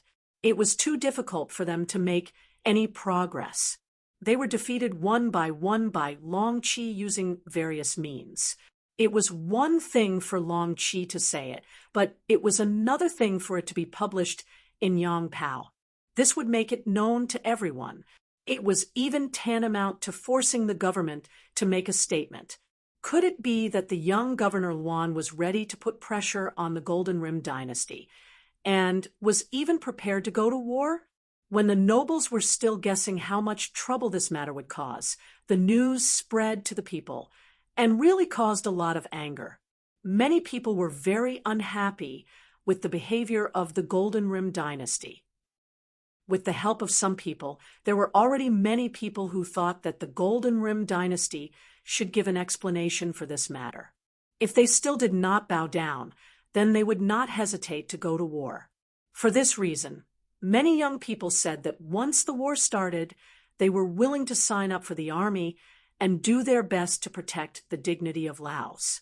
There was a motive, a reason, and even a momentum was created.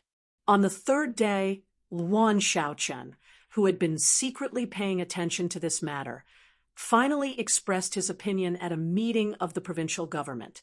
He had every reason to suspect that the injustice suffered by the Sorangan family was caused by the Phnom Penh dynasty. Their ultimate target was Laos, which was still under construction and development. As the governor of Laos, he said that he liked peace and loved peace. However, if anyone dared to trample on the dignity of Laos, then he would not hesitate to go to war. Even if he had to pay the price, he would seek justice and an explanation. He even reserved the right to send troops to seek justice. Yuan Xiaoqin's words naturally caught the staff of the provincial government off guard. This was an economic development meeting. How could they talk about war? Wasn't this off topic? However, anyone who had seen Yang Pao in the past 3 days knew that Governor Yuan was also forced. After all, the people under his rule had been treated unfairly. If they did not make a statement and did not give an explanation, then who would believe them? As a result, although Yuan Xiaoqin suddenly made a statement, there was no one who stood up to stop him at the meeting. This was because not only did they doubt Yuan Xiaoqin's ability, but also the vast majority of the people of Laos. In the face of such a powerful force, who would stand up to stop him? Chapter 605. The meeting went on smoothly. After that, Yuan Xiaoqin sent a messenger to the Phnom Penh dynasty to demand an explanation. The speed of the response fully reflected the high efficiency of the government. For this reason, Yang Bao also specially added an explanation, and this news also made many people rejoice. From this matter, they also saw that they had a powerful backer behind them. If they could win this war, or force the Phnom Penh dynasty to bow their heads, no matter where they went in the future, they would be able to hold their heads high and not be afraid of being targeted. The messenger was very fast. He left the city at noon and rushed all the way. After 7 days, he arrived in Phnom Penh city. He took out a document and said that he wanted to see the king of the Phnom Penh dynasty. The officials of the Ministry of Rights were responsible for receiving the messenger from Laos. When they learned the purpose of the messenger, these officials were shocked. They were shocked that a caravan was killed. How could the Laos government be so agitated? Could it be that one of the people who was killed was a high-ranking official in the provincial government? Faced with the firm attitude of the messenger, the receptionist did not dare to be careless. He quickly reported the matter. In the end, the document asking for compensation and an apology was sent to King Boromir's desk. When Boromir saw this document, he felt a sense of confusion. But then he was furious. He immediately ordered someone to find General Hun's senator. He wanted to ask if the matter was true. If it was true, General Hun's son was too bold. Due to the mercenary army's strength and combat power, it took half a year to conquer Jiaoji and Lansong respectively, forcing the surrounding countries to take the initiative to form an alliance. For example, the Phnom Penh dynasty was now an ally of Siam and the Awol dynasty. Although they were allies, it did not mean that they were willing to compete with the mercenary army. At least, none of the 3 countries were willing to take the initiative to provoke the mercenary army and become their first target. Perhaps in the final battle, the 3 countries would win, but the first country to be defeated would definitely be the most miserable. Even if they won, they would not get any benefits. Therefore, the 3 countries put their hopes on other countries. They hoped that other countries would fight with the mercenary army to the death first, so that they could reap the benefits. However, this definitely didn't mean that his country would be the first country to fight to the death with the mercenaries. Hun's son was urgently called to the palace. As soon as he saw Hun's son, he was scolded by the king. Hun's son didn't know what he had done recently to incur the king's anger. When Bo Guoma was tired of scolding, he threw the document at Hun Sen's feet. He looked at Hun's son with an expression that said, "Look at what you've done." Before he left, he even said in a domineering tone that if he still couldn't get a satisfactory answer when he returned to Laos, he would send an army instead of an emissary to Laos. The messenger left. Based on what he said before he left, there wasn't much time left for the Phnom Penh dynasty. There were only 7 days left. If they couldn't make a decision, it seemed like a war was imminent. When he heard that a war was about to break out, Boromir was really afraid. The military strength of the Phnom Penh dynasty was only average. In terms of territory, it was smaller than Laos. Once a fight broke out, what would he use to defend against the mercenary army? He couldn't win the war. If he couldn't win, he would have to bow down. If he bowed down, the mercenaries would have no reason to send an army, although it would be humiliating and might even cause dissatisfaction with his allies. What other choice did he have? Just when Boromir was hesitating, and he was even inclined to admit defeat, the messengers from Siam and the Awol dynasty suddenly appeared. They all expressed their approval of the Phnom Penh dynasty's initiative to attack Laos. At the same time, they also stated that if Laos wanted to harm the Phnom Penh dynasty, they wouldn't sit idly by. They would take the initiative to send troops to help. After all, they were allies. With the support of his allies, Boromir's confidence increased a little. However, he still couldn't make a decision. But it was at this moment that something unexpected happened. He didn't know how, but this matter was spread all over the country. Immediately, a large number of citizens stood up and expressed that they would not lower their heads for the sake of the country's dignity. At this critical moment, they were willing to fight for the country. Following the pleas of the people, more and more nobles and rich gentry stood up. They expressed that they would not bow down to the unreasonable accusations of Lao province. For this reason, they were willing to pay a large amount of military expenditure to support the king. The people's matter was easy to deal with. As long as the public opinion was good, the kind and ignorant people could be easily manipulated and led. But why did the nobles stand up as well? Boromir was very puzzled. He immediately sent someone to investigate. Soon, the results reached his ears. It turned out that the nobles did this for the sake of their own interests. They said that it was for the sake of their interests because the envoys of Siam and Ava contacted them in private. They said that as long as Laos was defeated and occupied, the nobles would get a lot of benefits. They had no choice because there were too many precedents. Whether it was in Vietnam or Laos, many of the nobles' fields had been divided and their houses occupied. Once the mercenaries occupied Phnom Penh dynasty, the nobles would be forced to a dead end. This was indeed the case. In the spirit of giving land to the rich was the fastest way to get closer to the people and gain their support. This was done in both Vietnam and Laos. Many rich gentry went bankrupt because of this, and some of them even had their properties confiscated because of this, and their entire family was taken away to reform through labor. However, not all nobles were targeted like this. For example, some nobles who were doing legitimate business or inherited their titles and relied on their salaries. Because they didn't have a lot of land and didn't do anything evil, they still maintained their strength intact. But no one knew that if these people were not targeted now, they would not be targeted in the future. What if the mercenaries were to gain a foothold? Would they do something to them? No one could say for sure.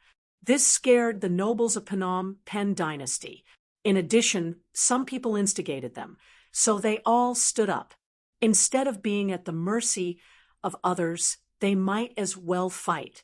What if they defeated the mercenaries? Then, not only would they be fine, but there would also be a lot of benefits to be gained. It was clear that everyone knew what they should do in this situation. As a result, these people jumped out and decided to take a gamble. If it was only the support of the people, Boromir was not worried. He was the ruler here. As long as he gave the order, with the help of the army, it would be easy to suppress some people. However, with the participation of these nobles, it was completely different. These people's forces were complicated. If things went wrong, even his throne would be in danger. These people were not to be offended. In other words, his rise to the throne was inseparable from the support of these people. Chapter 606. With the support of the people, the support of the allies of the two countries, and the pressure of the nobles, Boromir had no other choice. He made up his mind to not lower his head and began to mobilize the army. While asking for military funds from the nobles, he also began to recruit soldiers from the people. There was no such thing as an airtight secret, not to mention that the Golden Bien dynasty had no intention of hiding their actions. Just as the emissary returned to Wanxiang City, new news came. The Golden Bien dynasty had begun to prepare for war and had recruited 100,000 soldiers from the people. In addition to his original army, the number of soldiers reached 400,000. When the number of enemies was reported to Wan Shaochen, he was shocked. His first reaction was to ask his subordinate, the sixth young master, where was he? When he found out that the sixth young master had returned to Wanxiang City and was in the original Lansang Palace, Wan Shaochen put down everything in his hands and rushed to the palace. Now that things had gotten out of hand, he could not hold it in anymore.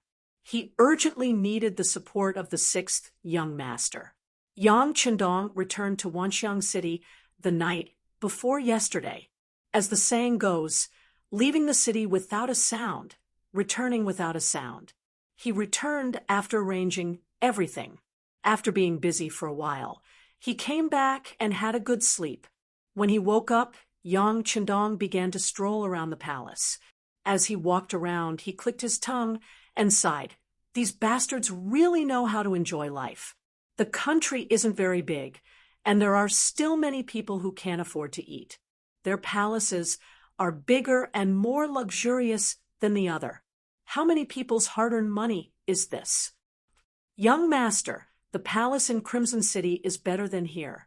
Hearing Yang Chendong's sigh, Tiger's Mane thought that the sixth young master was mentally unbalanced and wanted to comfort him. I know. Yang Chendong nodded, then looked at Tiger's Mane as if he was looking at an idiot. This immediately attracted Beta Persei's laughter from the other side. Knowing that he was being laughed at by Beta Persei and seen as an idiot by the sixth young master, Tiger's Mane was a little unconvinced. He wanted to explain, but Yang Chendong spoke first. The young master thought that it would be a waste to have such a big palace here. Why don't we make good use of it? Why is there no one living here? The young master can live here. In the future, he will have a palace in every province he goes to. How great would that be? Tiger's Mane seemed to be dissatisfied with the contempt and took the initiative to speak. What? In your eyes, the young master is a person who likes to be extravagant and wasteful? After rolling his eyes again, Yang Chendong did not give Tiger's Mane a chance to speak. Instead, he said, as if he had made some kind of decision, I think we can move the business street to the palace. This way, not only will the business area be bigger, but doing business in the palace will also attract more curious people. That way, we can earn more money, right? If they really did business in the palace, they could really attract more merchants. Think about it, because of the difference in levels, although merchants were rich, their social status was not high. Most of them did not have the opportunity to enter the palace. If there really was such an opportunity, there would definitely be merchants who had not established business relations with the Yang family who would want to take a look. As long as they came with the variety of products and novelty of the Yang family's business, there was no need to worry that those people would not take out money to buy the goods. Wouldn't that increase the speed of earning money?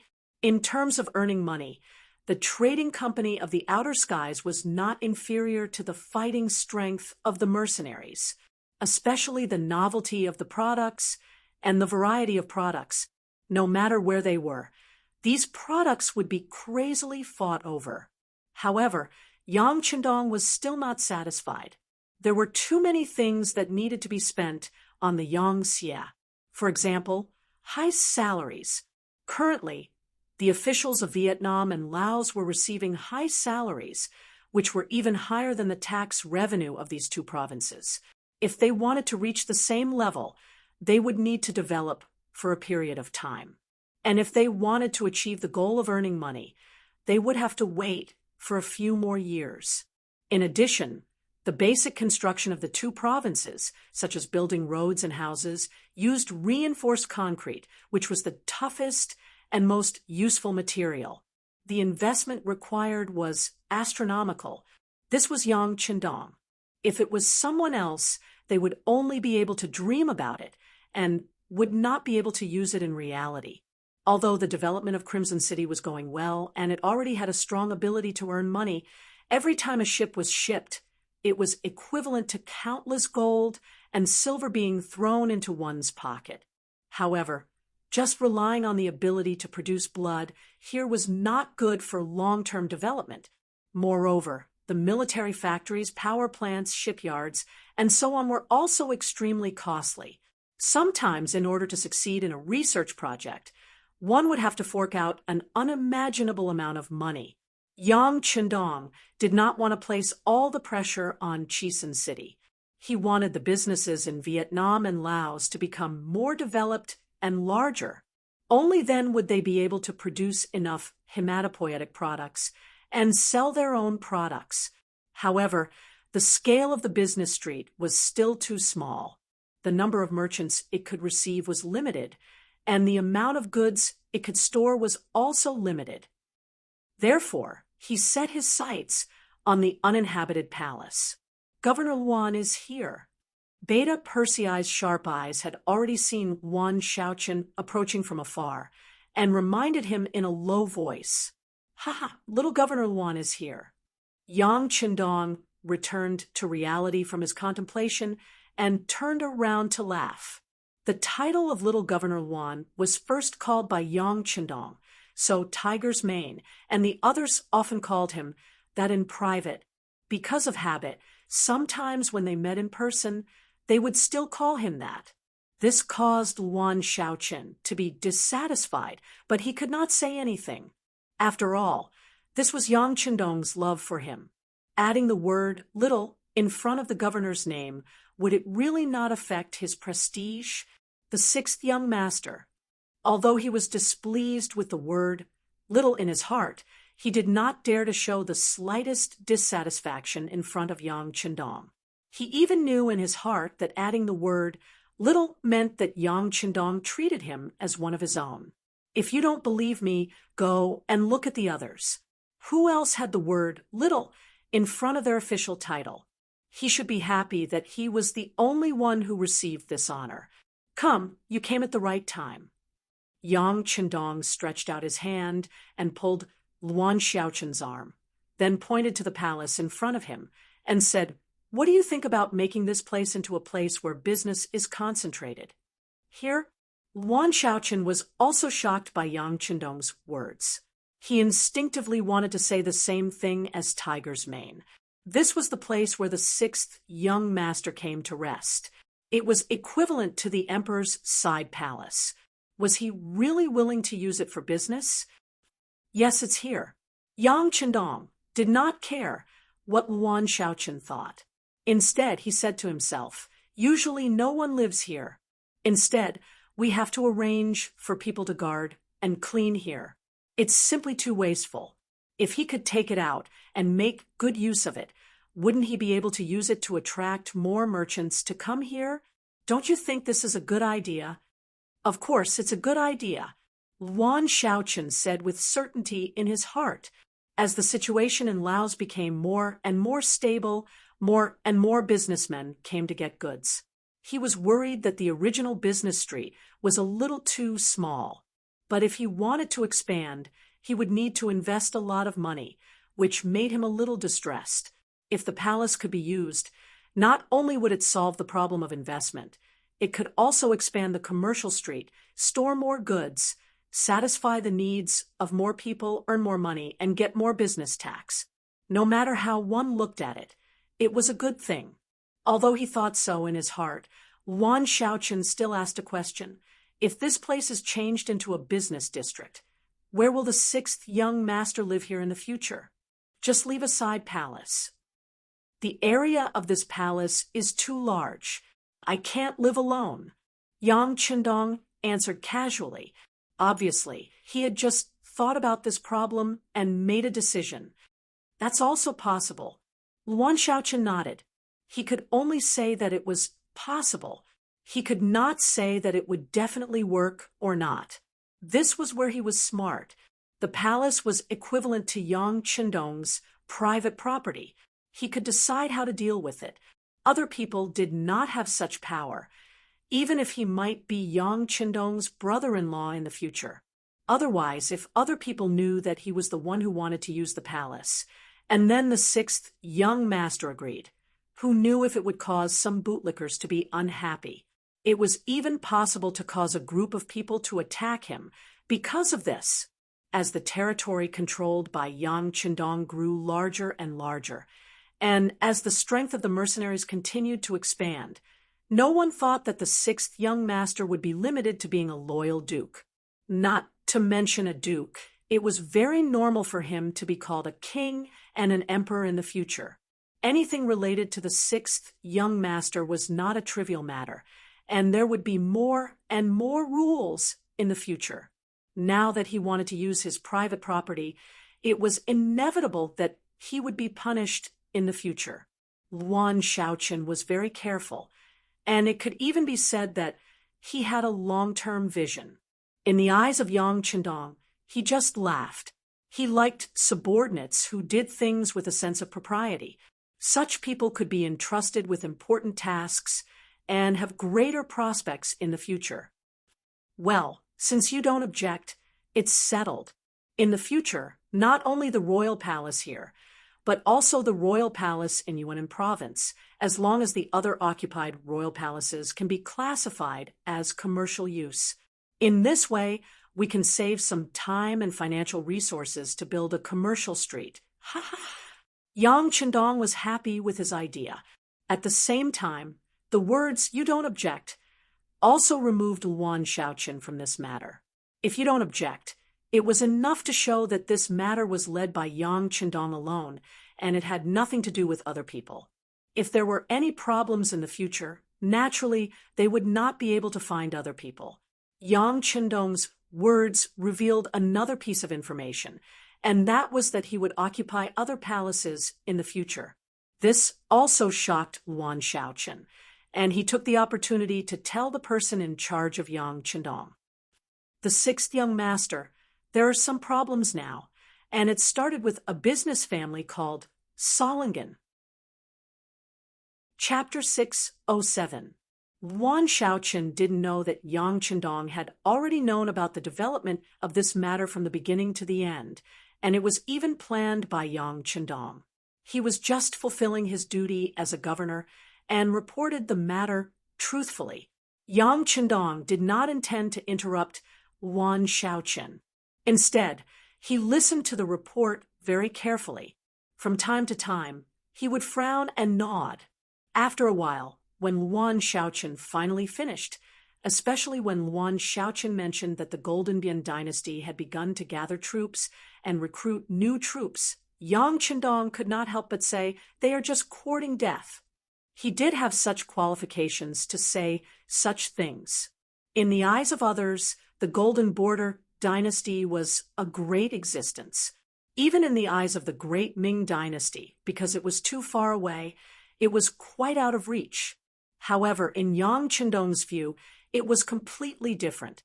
The Golden dynasty bordered Vietnam, Laos, and Siam respectively. Just like the filling of a bun, it was tightly surrounded by the dough. If it was really aimed at him, Yang Qindong could start from several places.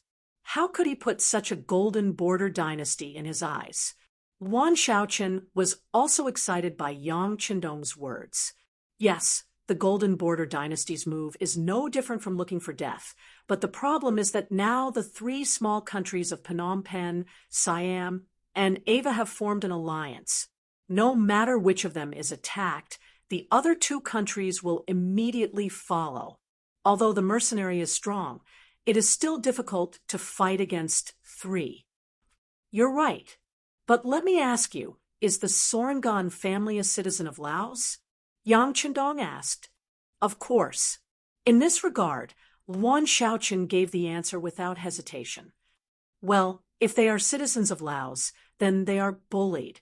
As the masters, how can we just sit back and do nothing? This will not only lose the hearts of the people, but it will also make others think that we are easy to bully. This must never happen. So if anyone provokes us, there is only one word: beat them. Beat them until they feel pain. Beat them until they are afraid. Beat them until they are obedient in the future. If we don't even have this bit of courage, then what's the difference between us and other small countries? Remember, the strength of a country doesn't depend on how much territory you have or how much resources you have. It depends on whether your citizens have their own status and whether they can gain the respect of others. You understand? This was equivalent to Yang Qindong giving Yuan Shaoqin a lesson. The latter listened attentively, and in the end, his eyes lit up. "Sixth young master, I understand." "Well, if you understand, then do what you should do. Let me, the young master, finish the war in the Golden Bian dynasty." Yang Qindong said confidently. To others, this war was a little sudden, but to him, he had been preparing for it for 4 months, and everything that needed to be arranged had been arranged. Yuan Shaoqin left with a happy face. Since the sixth young master said that he would be in charge of the war, he only needed to do the logistics work well. Of course, the economic development of Laos could not be stopped. On the contrary, the huge Lansang Palace could be used, and he could use more goods to launch a larger economic trade. After Yuan Shaoqin returned to the provincial government, he did not mention anything about the war. Instead, he announced the decision to move the commercial street to the palace and increase the economic trade development. As soon as the news came out, everyone who heard it was shocked and confused. What happened? Could it be that the mercenaries were afraid of the Golden Bian dynasty? Then they wanted to use the increased economic trade share to attract everyone's attention. It made sense. Although the mercenaries had the most advanced firearms, their foundation was too weak. Plus, they had just conquered Vietnam and Laos, so they should be weak.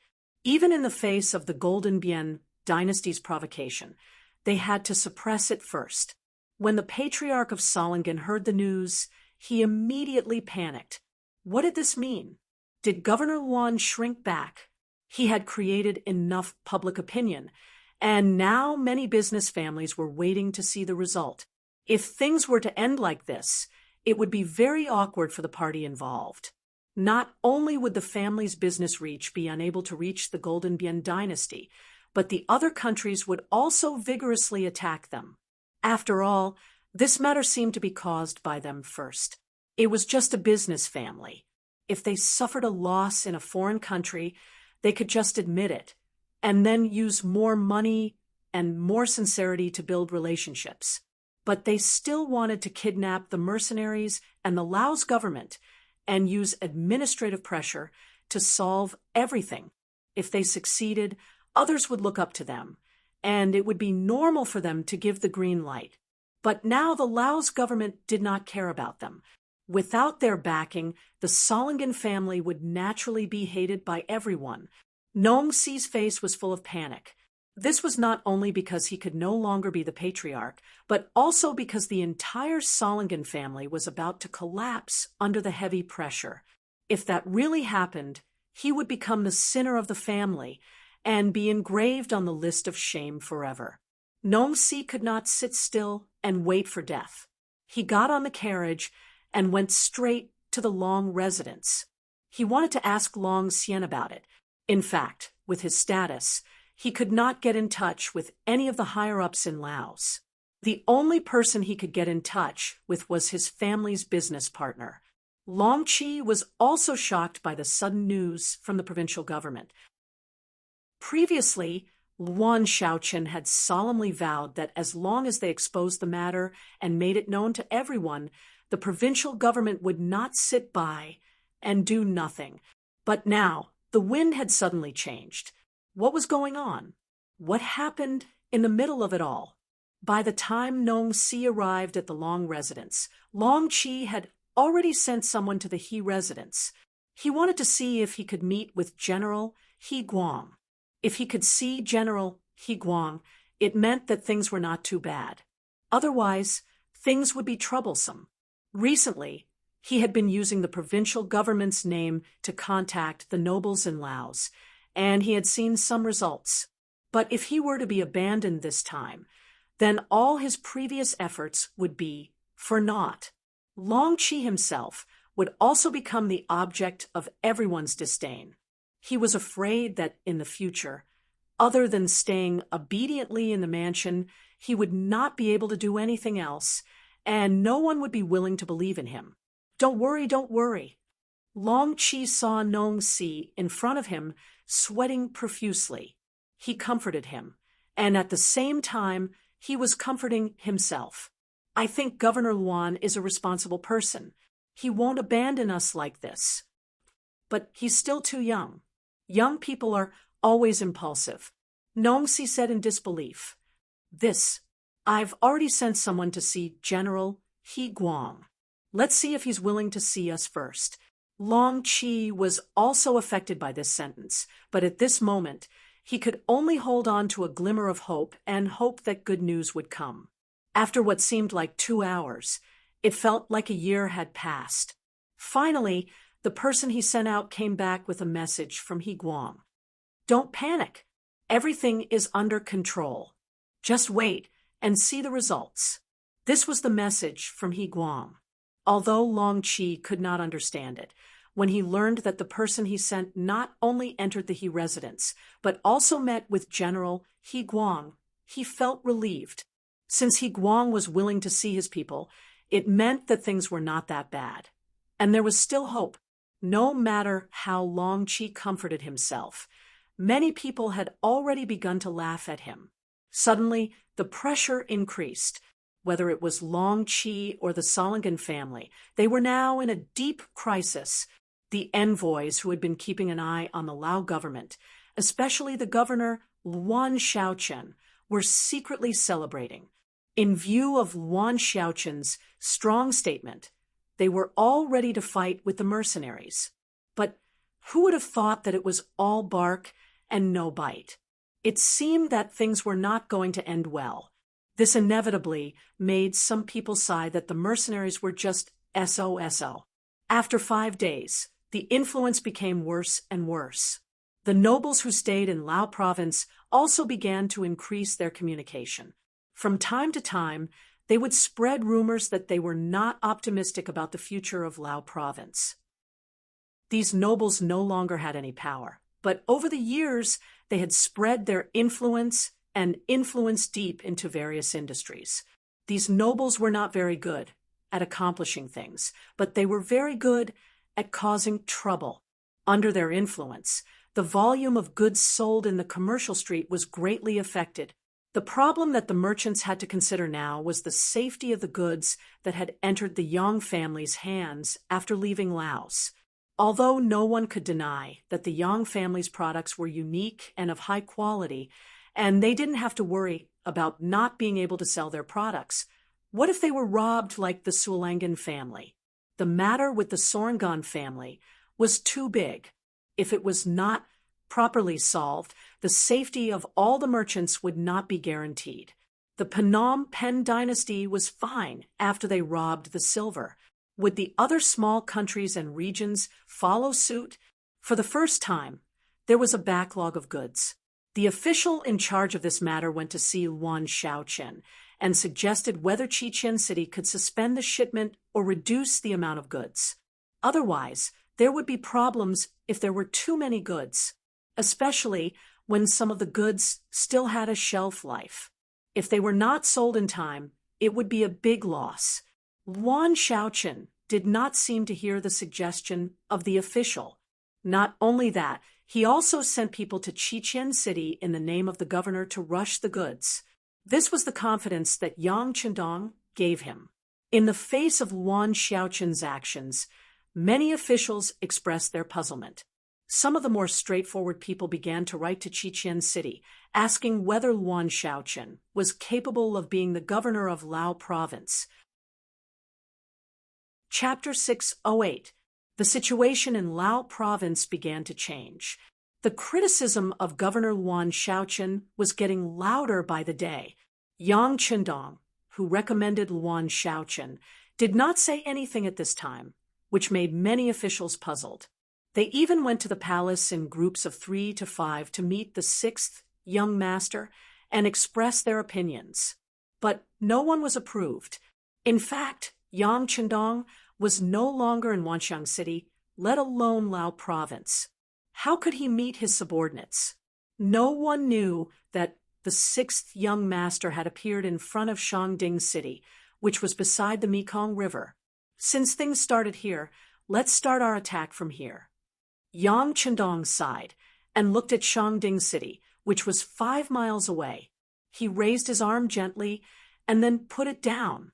Beside him, countless Lung Fong and auxiliary soldiers rushed toward Shangding City. Everything happened without warning.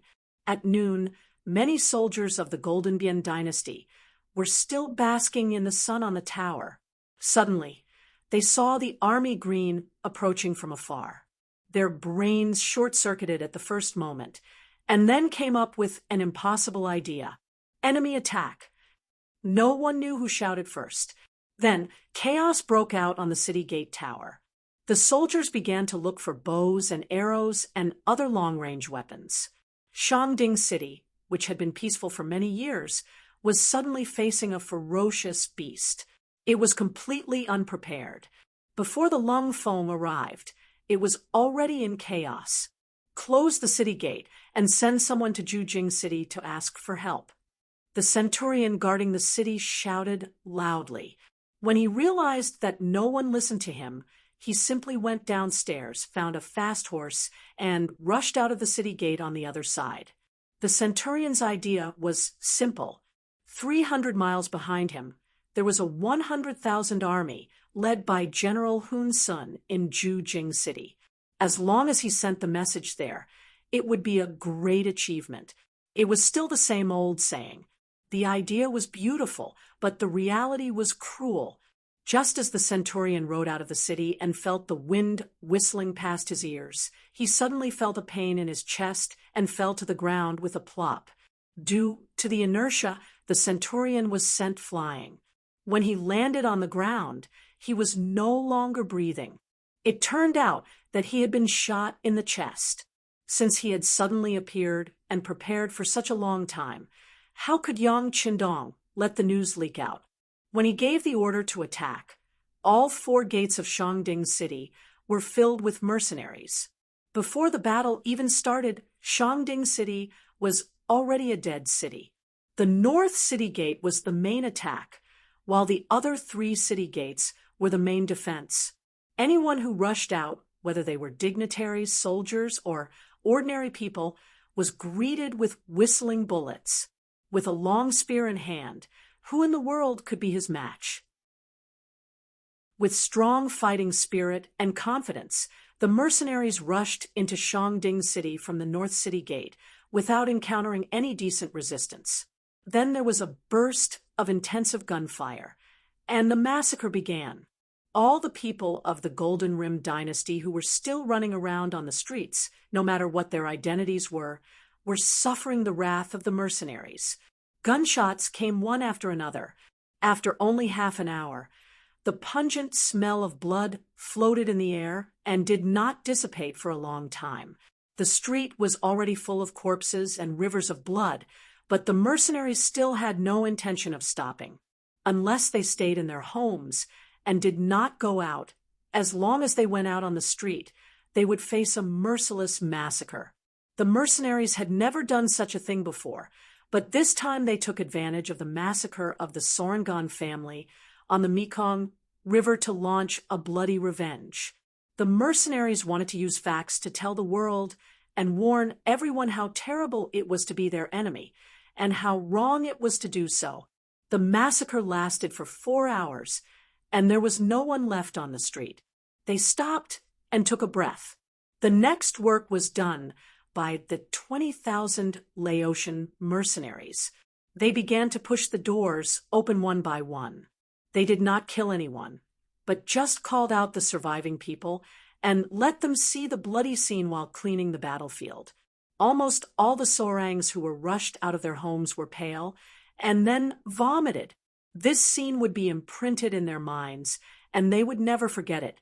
Clean up the battlefield, gather the valuable things, and arrange a team of 1,000 to drive the carriages back to Laos. Then drive all the people out of Shangding City, rest for the night, and set off for Jigging City tomorrow morning. Yang Qindong gave several orders in succession. He did not kill all the Phnom Penh people, but deliberately let a group of people go.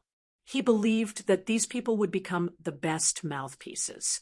He believed that it would not take long for this bloody scene to spread throughout the Phnom Penh dynasty. He wanted to completely intimidate his opponents before the war began. He wanted to make their morale plummet, and at the same time, make them feel fear from the bottom of their hearts. In this way, when the two armies met, it would be easier for them to win the war. Jigging City. It was one of the big cities at the north gate of the Sorangan dynasty. It was another big gate after Shangding City. At this moment, the city was full of soldiers. Not only in the city, but also outside the city, there were barracks. One after another. There seemed to be no end to it. Hun Sen's 100,000 troops were stationed here. According to the plan, Hun Sen was the vanguard to rush to Shangding City as soon as possible, then go up north along the Mekong River and directly attack Bansa City in Laos. However, the sudden news from Laos made Hun Sen hesitate. He did not forget King Boromir's advice before he came. This was the time to show his strength. It would be best if they did not have to fight the mercenaries. After all, when facing the powerful mercenaries, they had no advantage except for the number of troops. Now that an accident had occurred, Laos acted as if nothing had happened. Under such circumstances, if Hun Sen still took the initiative to attack the enemy's territory, it would not be defending the country, but provoking the enemy. This was tantamount to forcing the mercenaries to fight with them. This was definitely not what the king wanted to see. So Hun Sen stationed his army in Jigging City without asking for permission and biding his time. He only sent someone back to Golden Rim City to ask for the king's orders. Hun Sen originally thought that, as the vanguard, he would have to fight the mercenaries to the death, even at the cost of his own life. Unexpectedly, the mercenaries were scared, which made the 100,000 troops happy. During the time they were stationed, all the soldiers drank and ate meat every day. Anyway, the military budget was more than enough this time. Most of it was provided by the nobles, so it would be a waste not to eat and drink. They celebrated as if they had won the battle. Even Hun Sen did not say anything when he heard about it. He had been under a lot of pressure before, and now that the pressure was gone, it was time for the soldiers to relax. Because of this, Hun Sen gained the support of most of the soldiers, which made his popularity soar in a short time. He was almost on par with the first general, Dagon. Hun Sen was still immersed in his vanity, but he did not know that danger was approaching. The 2nd and 3rd regiments of the 1st Division of the Cold Front had arrived outside Jigging City and were ready to launch a fierce attack. After marching for 2 days, they had covered 300 miles under their feet. Then they rested for an afternoon. When it was dark, the regiments, battalions, and companies began to slowly encircle the 100,000 vanguard troops of the Golden Rim dynasty according to their previous orders. The sky was dark, but the camp of the Golden Rim dynasty was as bright as day. Numerous bonfires were set up, and mutton was hanging on each wooden rack. Under the roasting fire, there was a crackling sound, and the aroma spread far and wide.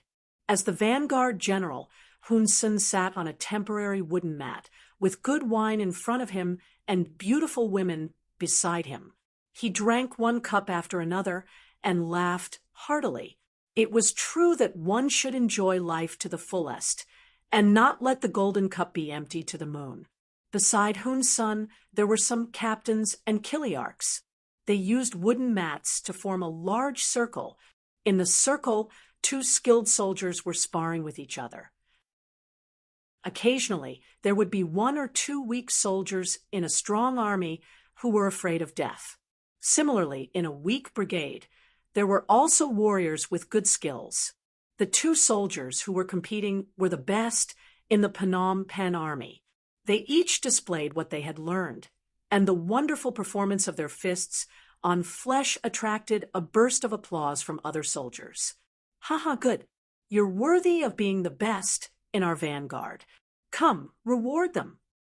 Hun Sen was affected by the fierce fight between the two soldiers and shouted loudly. Then the soldiers beside him took the silver and gave it to the two warriors who were performing. The two warriors who got the silver quickly retreated and were replaced by others.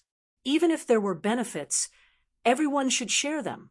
The exciting fight here attracted even more soldiers to watch and cheer spontaneously. The aroma of the meat and the lively performance in front of the tent not only attracted the attention of most soldiers, but also many soldiers who were in charge of guarding the perimeter sneaked over. They did not think that this was a violation of military discipline, because they had heard that Laos was scared. They seemed to be afraid of the army of the Golden Rim dynasty, and they were deep in the country. How could the enemy appear here? Almost every soldier had the same idea. The army camp was chaotic, and military discipline was useless. This was the army camp of 100,000 soldiers. The night wind was still blowing.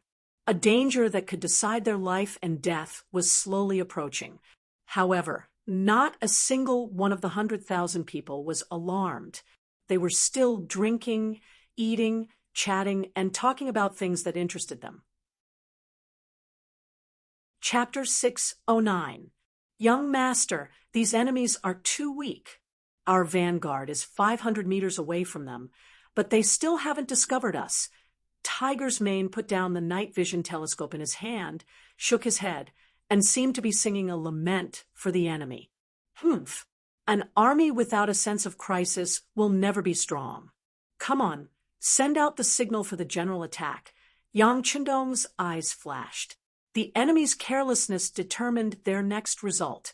This was the so-called, "you reap what you sow."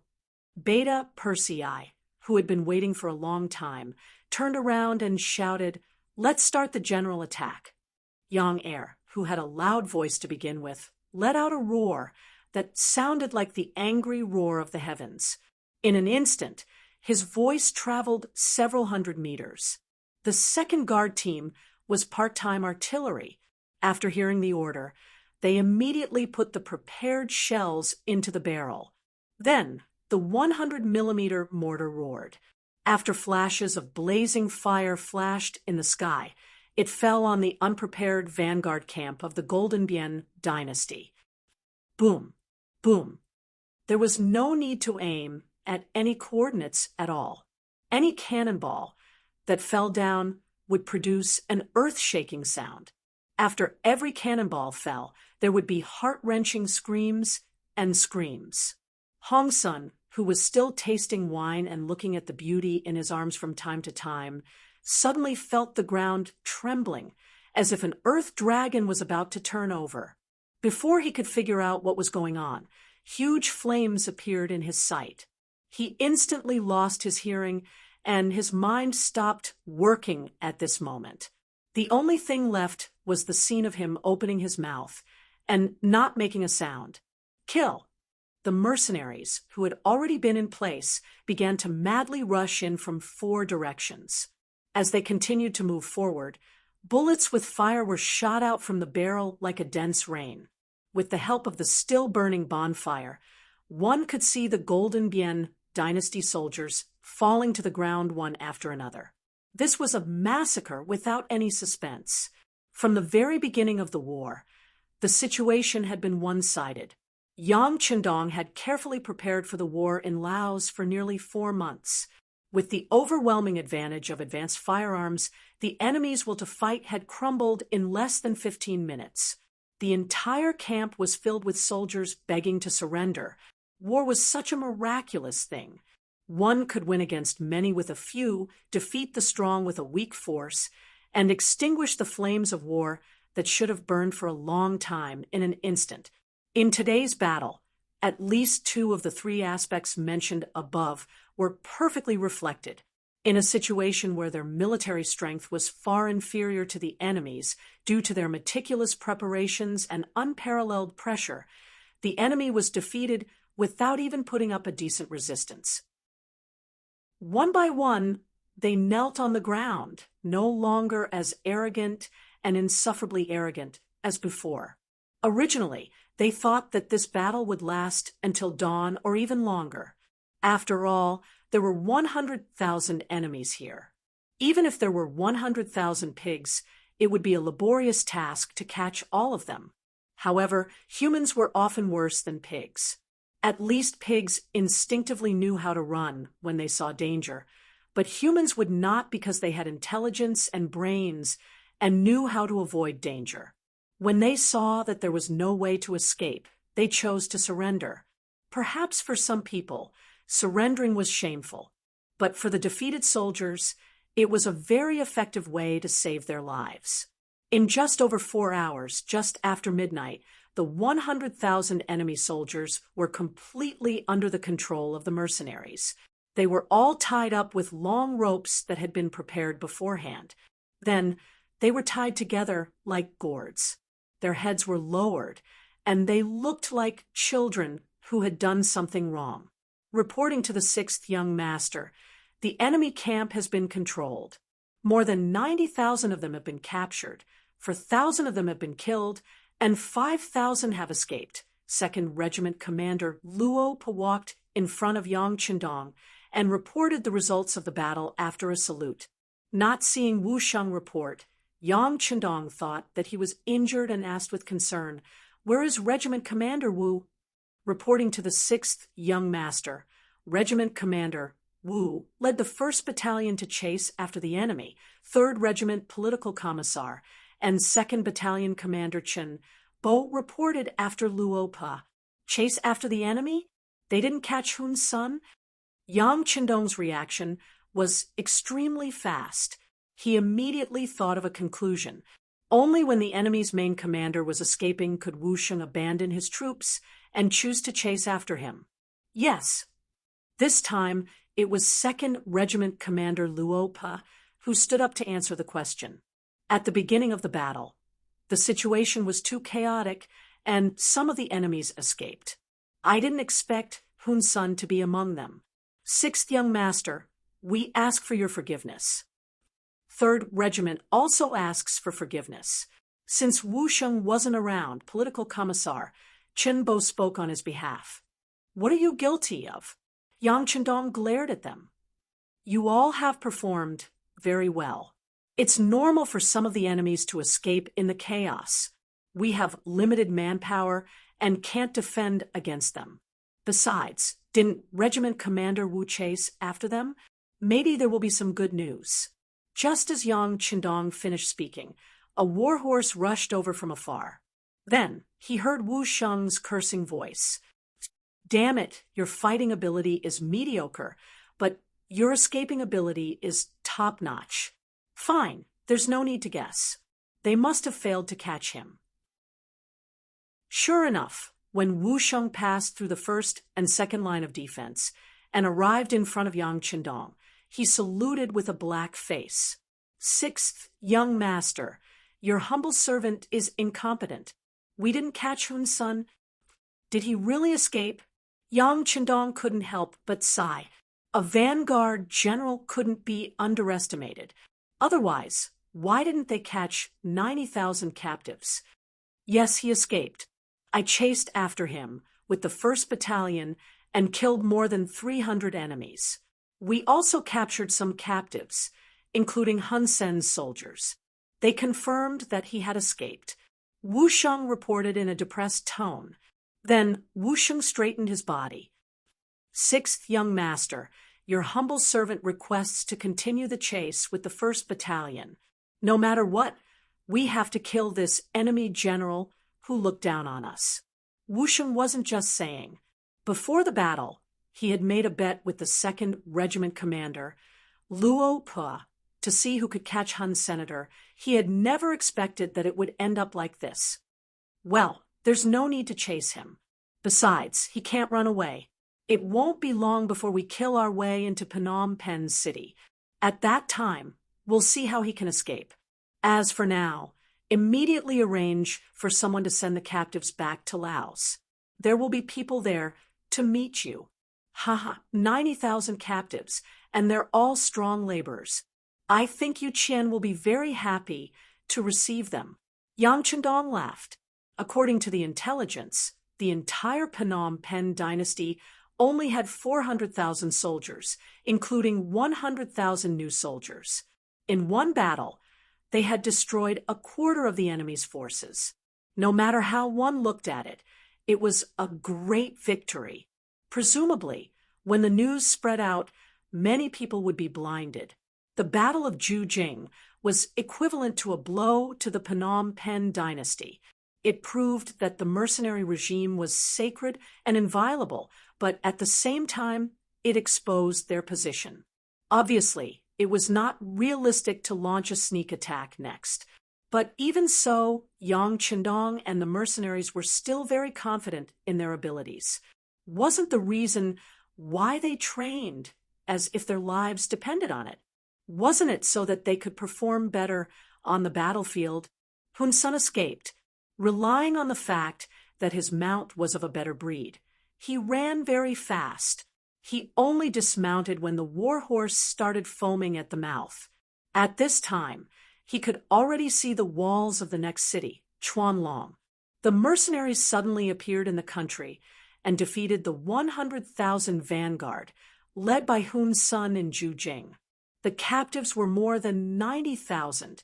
After Hun Sen personally confirmed the news, the Chuanlong City Guard sent the news to the capital, Phnom Penh City.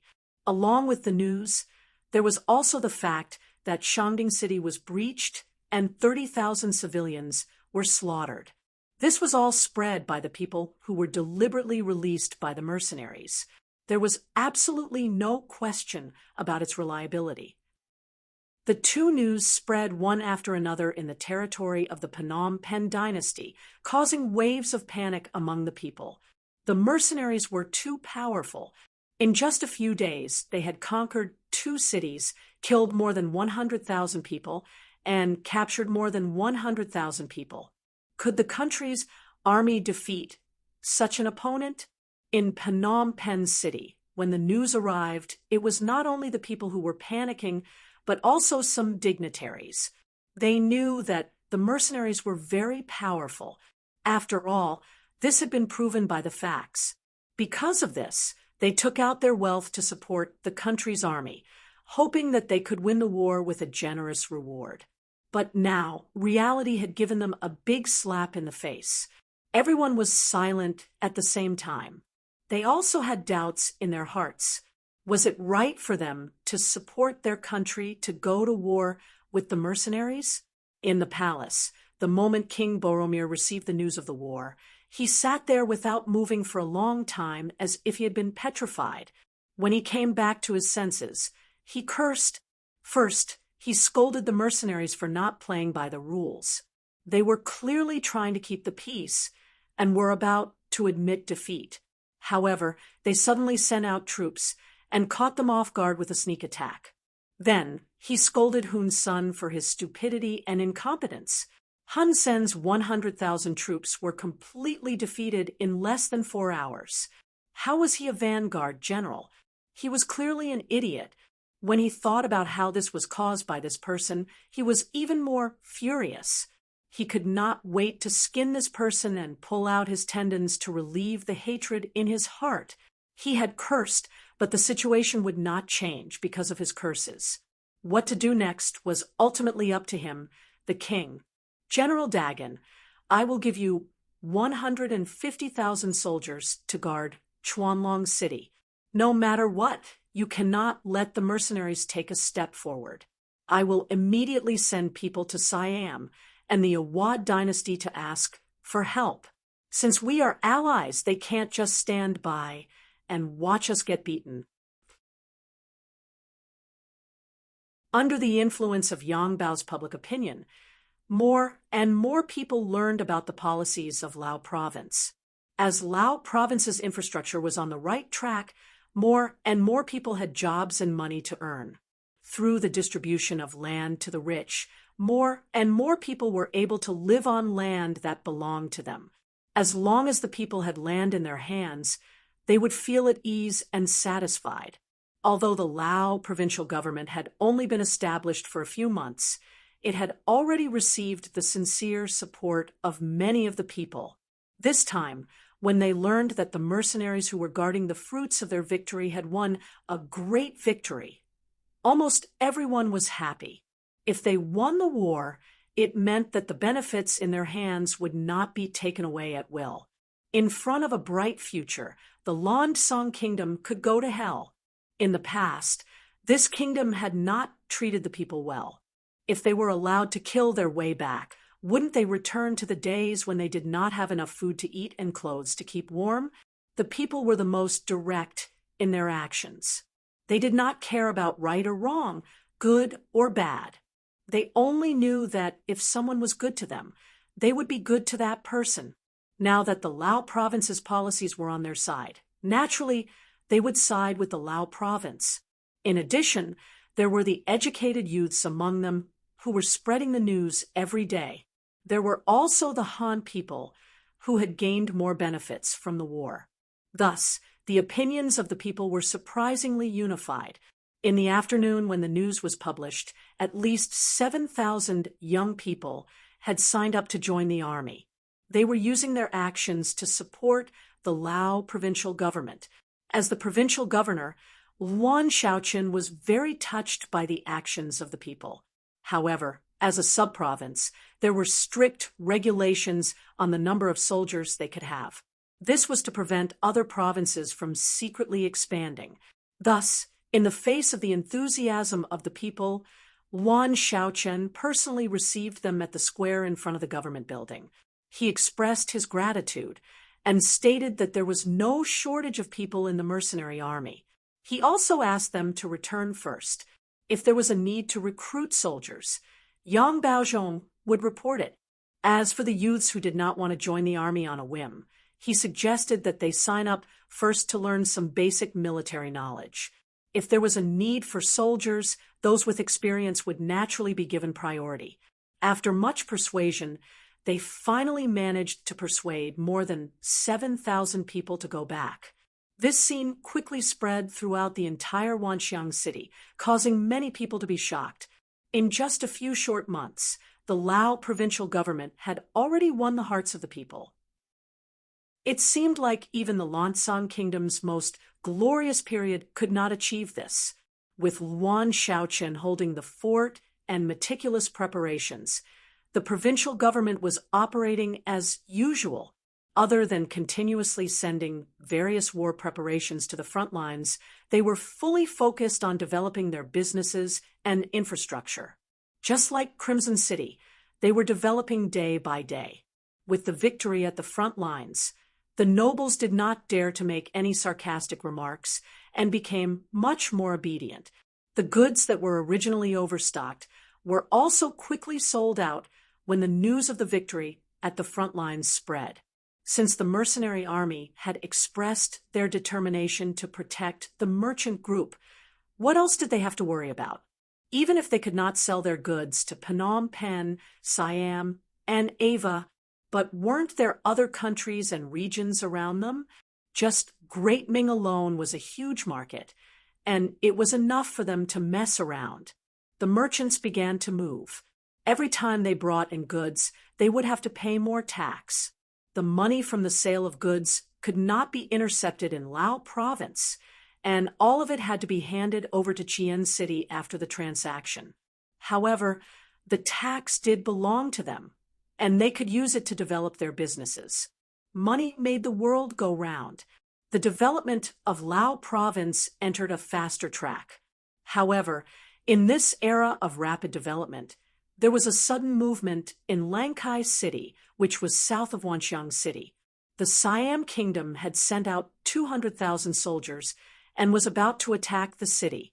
As the war progressed, The days passed, and Siam and Ava finally started to make their moves. This was especially so for Siam, whose territory was adjacent to Wanxiang City, where the Lao province government was located. When they received King Boromir's request for help, the higher-ups made the decision to send troops to Wanxiang City.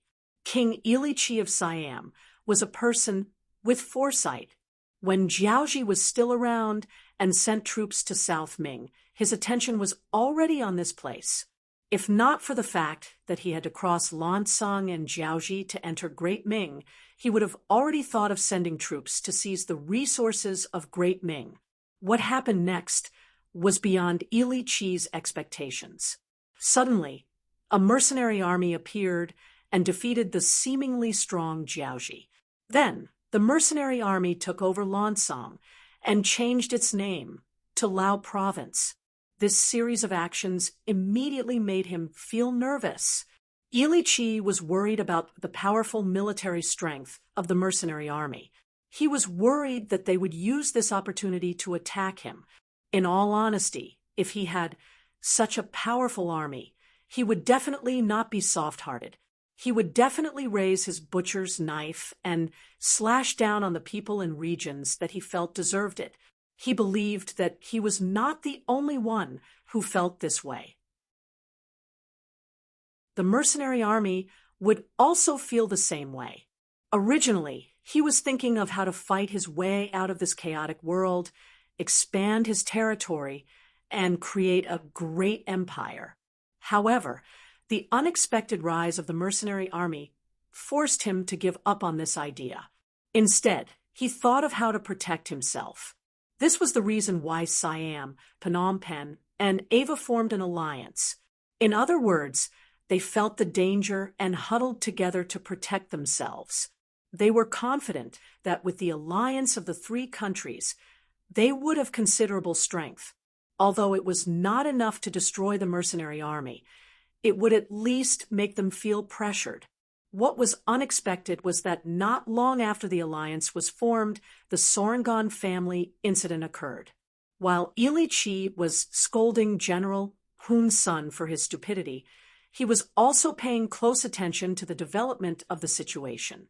Fortunately, some news came not long after. The mercenary army suddenly stopped mentioning this matter, as if they had admitted defeat. However, why was his heart still unable to calm down? The facts proved that Ilichi's intuition was right. On the surface, the mercenary army seemed to have admitted defeat. However, they had been gathering their forces secretly and launched an unexpected and swift attack. Not only did they occupy two big cities, but they also directly destroyed the 100,000 troops of the Phnom Penh dynasty. This weakened the strength of the enemy and showed the invincible and powerful side of the mercenary army.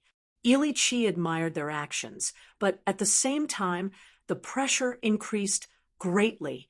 Today, the mercenary army was targeting the Phnom Penh dynasty. Would they target Siam tomorrow? Instead of letting the mercenary army approach step by step, it was better for them to take the initiative to attack, especially when the mercenary army was confronting the Phnom Penh army. If they suddenly attacked, their chances of winning would be much higher.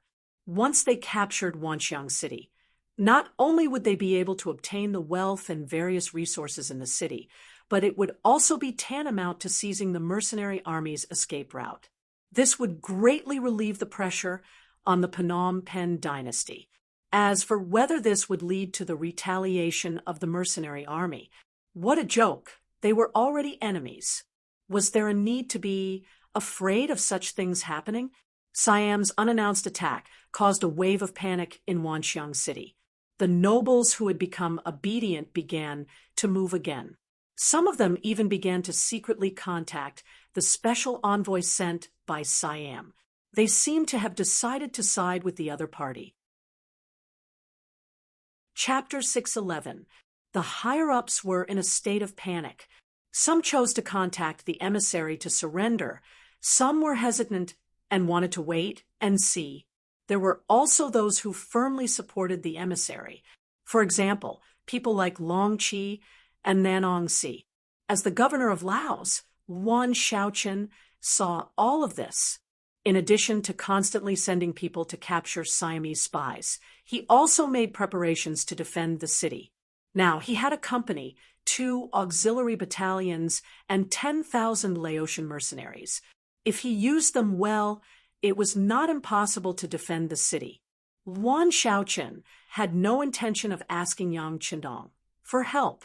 He was the one who agreed to blow up the Solingans matter. Now that he could not control the situation, he had to look for the person behind him. The arrogant Yuan Shaoqian would not do such a thing. He was actively preparing for the battle. He was also considering if he could send the 7,000 people who had signed up to the city tower. These people had already undergone 7 days of military training. Although they were still new recruits, they were not completely clueless. At least they knew what military orders were and what was forbidden. The situation in Wanxiang City became tense. However, most of the staff and officials of the provincial government were not afraid. They did not trust Governor Yuan, but they trusted the 6th young master. Since this battle was commanded by the 6th young master, he would not ignore the possibility of Siam sending troops. Now that the news had spread, it would not be long before the mercenary reinforcements arrived. Everyone seemed to believe that Yang Qindong would transfer the troops from Phnom Penh dynasty. However, after waiting for a long time, there was no news. As time passed, people began to waver. Below Chuanlong City, the main force of the mercenary army that everyone had placed their hopes on was now gathered. Yang Qindong was also standing in front of the temporary command center's sand table with a relaxed expression. He didn't seem worried at all because the attack and defense of Wanxiang City was about to begin. Are all the battalions and companies ready for battle? Yang Qindong retracted his gaze from the sand table and turned around to look at the 2nd Regiment Commander of the Icy Blade Division, 3rd Regiment Commander Wu Shang, and the Auxiliary Regiment Commander Lu Zhua. Everything is ready. We can attack the city at any time, Luo said excitedly on behalf of the other officers. After he finished speaking, a look of struggle and hesitation appeared on his face, as if he wanted to say something but couldn't. What's wrong? If there's anything you want to say, just say it. How are you hesitating like a regiment commander? Noticing the change in Luo Po's expression, Yang Qindong stared straight at Luo Po as though he could see through his thoughts.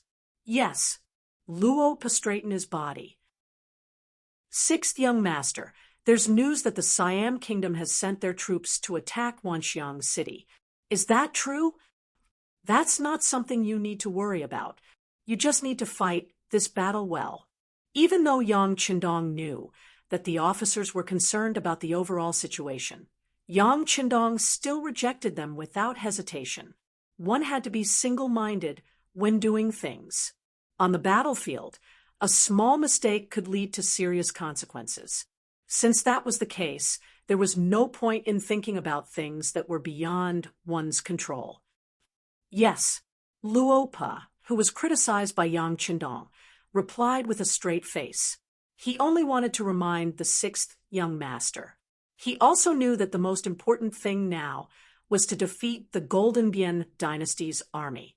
Luo Po was criticized, but Yang Qindong knew that this was not his idea alone, but that all of the officers probably had the same idea. It seemed that if he did not say a few words, these people would inevitably be distracted, and it would be difficult for them to concentrate. Well, young master has already made arrangements for Wanxiang City. You don't have to worry. If you're really worried, it's better to think about how to defeat the Golden Bien army quickly. As long as the war here is resolved, we can naturally turn back and give Siam a slap in the face.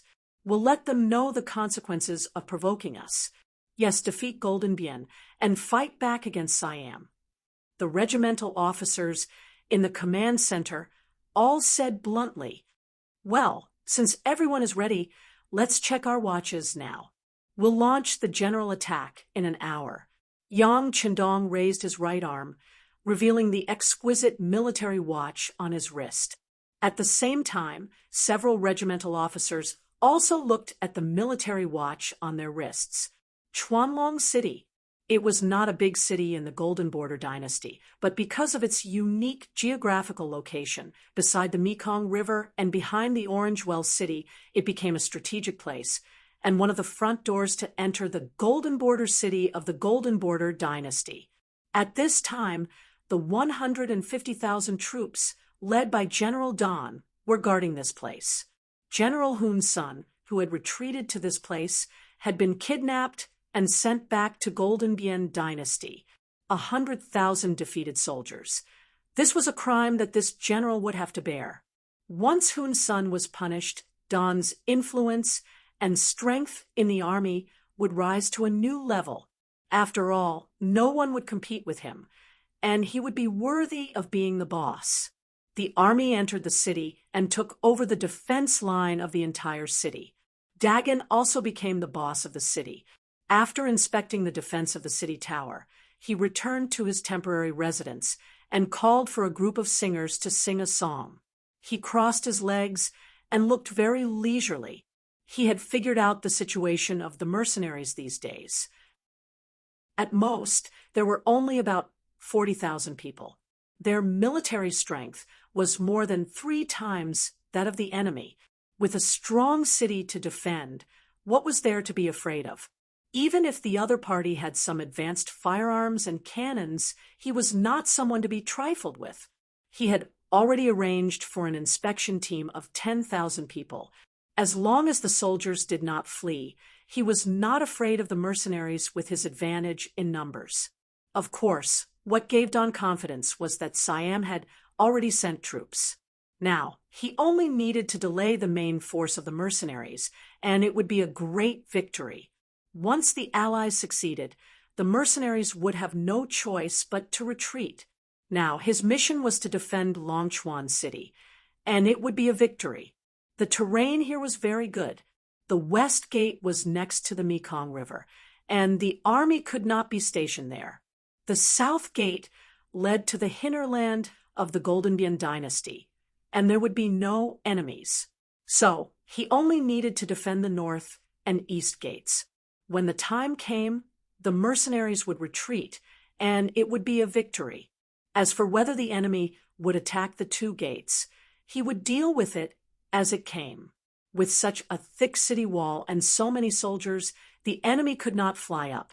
Besides, even if they relied on the advantage of the cannons to enter the city, so what? When the 2 sides fought, the power of the cannons would be limited. Then, it would be time for the enemy to counterattack with the advantage of numbers. Dan was very satisfied, especially after he kidnapped Hun Sun and sent him back to Golden Bien City. No one in the army could stand shoulder to shoulder with him. The feeling of being completely at ease and the momentum of being a man of his word made him feel like he was floating in the air. It was as if the world was in his hands. This feeling lasted until suddenly the ground under his feet shook, and then it disappeared. Boom, boom, boom, boom, boom. Under the attack of the cannons, the entire Longchuan city was shaking. Some tiles on the houses fell to the ground like rain. The people in the streets were frightened by the loud roar, and they ran around like headless flies. It seemed that this was the only way to reduce the fear in their hearts. Reporting to the general, the mercenaries have started to attack the city. The north gate has been breached. Dan was also frightened by the deafening sound. Just as he got up and walked out of the courtyard, a guard knelt in front of him and reported a piece of unexpected bad news. What? The north gate has been breached? Dan felt like he was hit by a huge rock. He felt his vision turn black, and his legs went soft, and he was about to fall to the side. Fortunately, the guard reacted quickly and reached out to support him. General, what are you shouting for? I'm not dead yet. When they sent out a 1,000-man team, they would be heavily injured. When the 2,000 inspectors arrived, all they saw was a street full of corpses and injured people lying on the ground. What they saw was the main force of the 2nd Regiment of the Cold Vanguard charging towards them with guns in hand. Attack! Seeing that another group of enemies had appeared, and there were quite a number of them, Political Commissar and 2nd Battalion Commander Chen Bo took the lead. He held the 95 style in his hand and activated the burst mode. As he strode forward, he kept pulling the trigger. As soon as the inspection team saw the situation clearly and was about to turn around and retreat, intense gunshots rang out. The 2,000 people instantly scattered like a beehive that had been poked, leaving behind hundreds of corpses on the ground. In just one encounter, hundreds of corpses were left behind. This kind of strong combat power gave the inspection team a feeling of invincibility. In the past, others had always been in the front. Now that it was finally their turn, they felt the horror and strength of the mercenaries. Waves of enemies appeared at the east gate one after another, and were crippled one after another.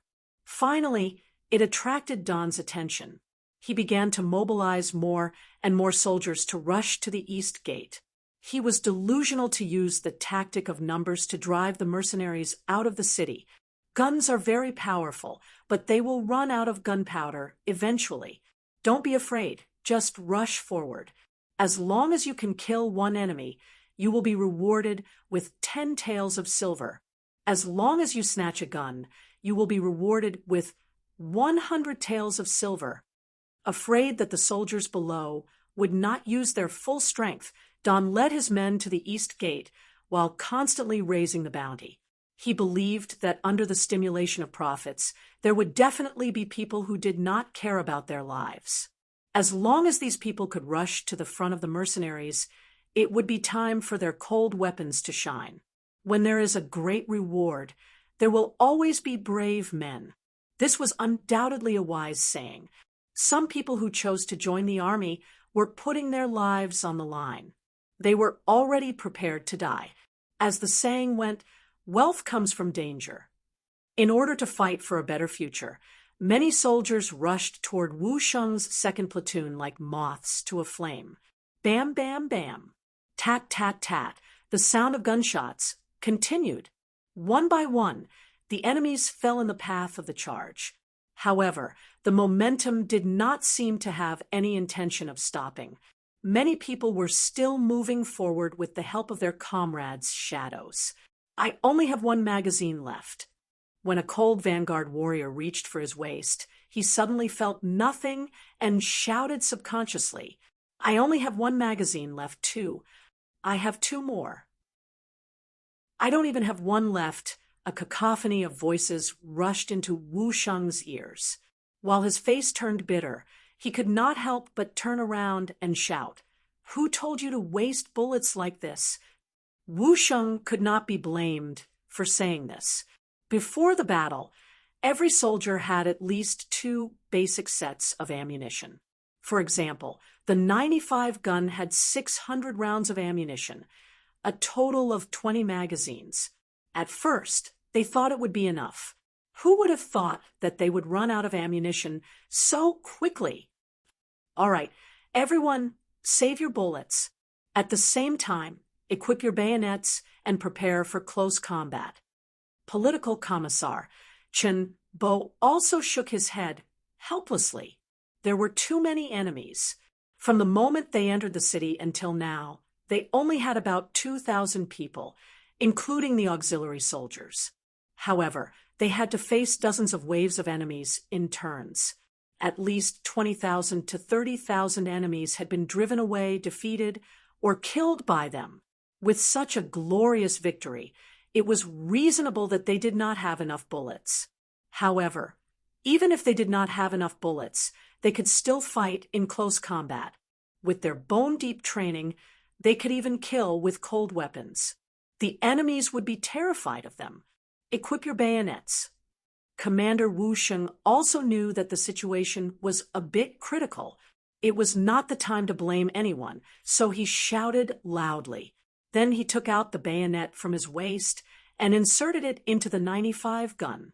Suddenly, a flash of white light appeared, like a soldier standing in a standard military posture, majestic. Kill. As he sprinted forward, he fired the last bullet in his magazine. Wu Sheng led the 1st Battalion, 2nd Battalion for support battalions, and 5,000 Laotian mercenaries as they charged forward. Rows of bullets were fired, and the enemies fell to the ground one after another. The morale of the Golden Bien Dynasty soldiers, who wanted to take the opportunity to fight for their lives, dropped, and then they quickly retreated. The people running at the front were better off, but the enemies running at the back were in trouble. They didn't even have the chance to turn around before the mercenaries caught up with them. Then, one by one, the enemies exposed from behind were stabbed by bayonets and fell to the ground, covered in blood. You're tuning into the Mystic Fist YouTube channel. Don't forget to subscribe and join us on this journey to catch the most captivating stories.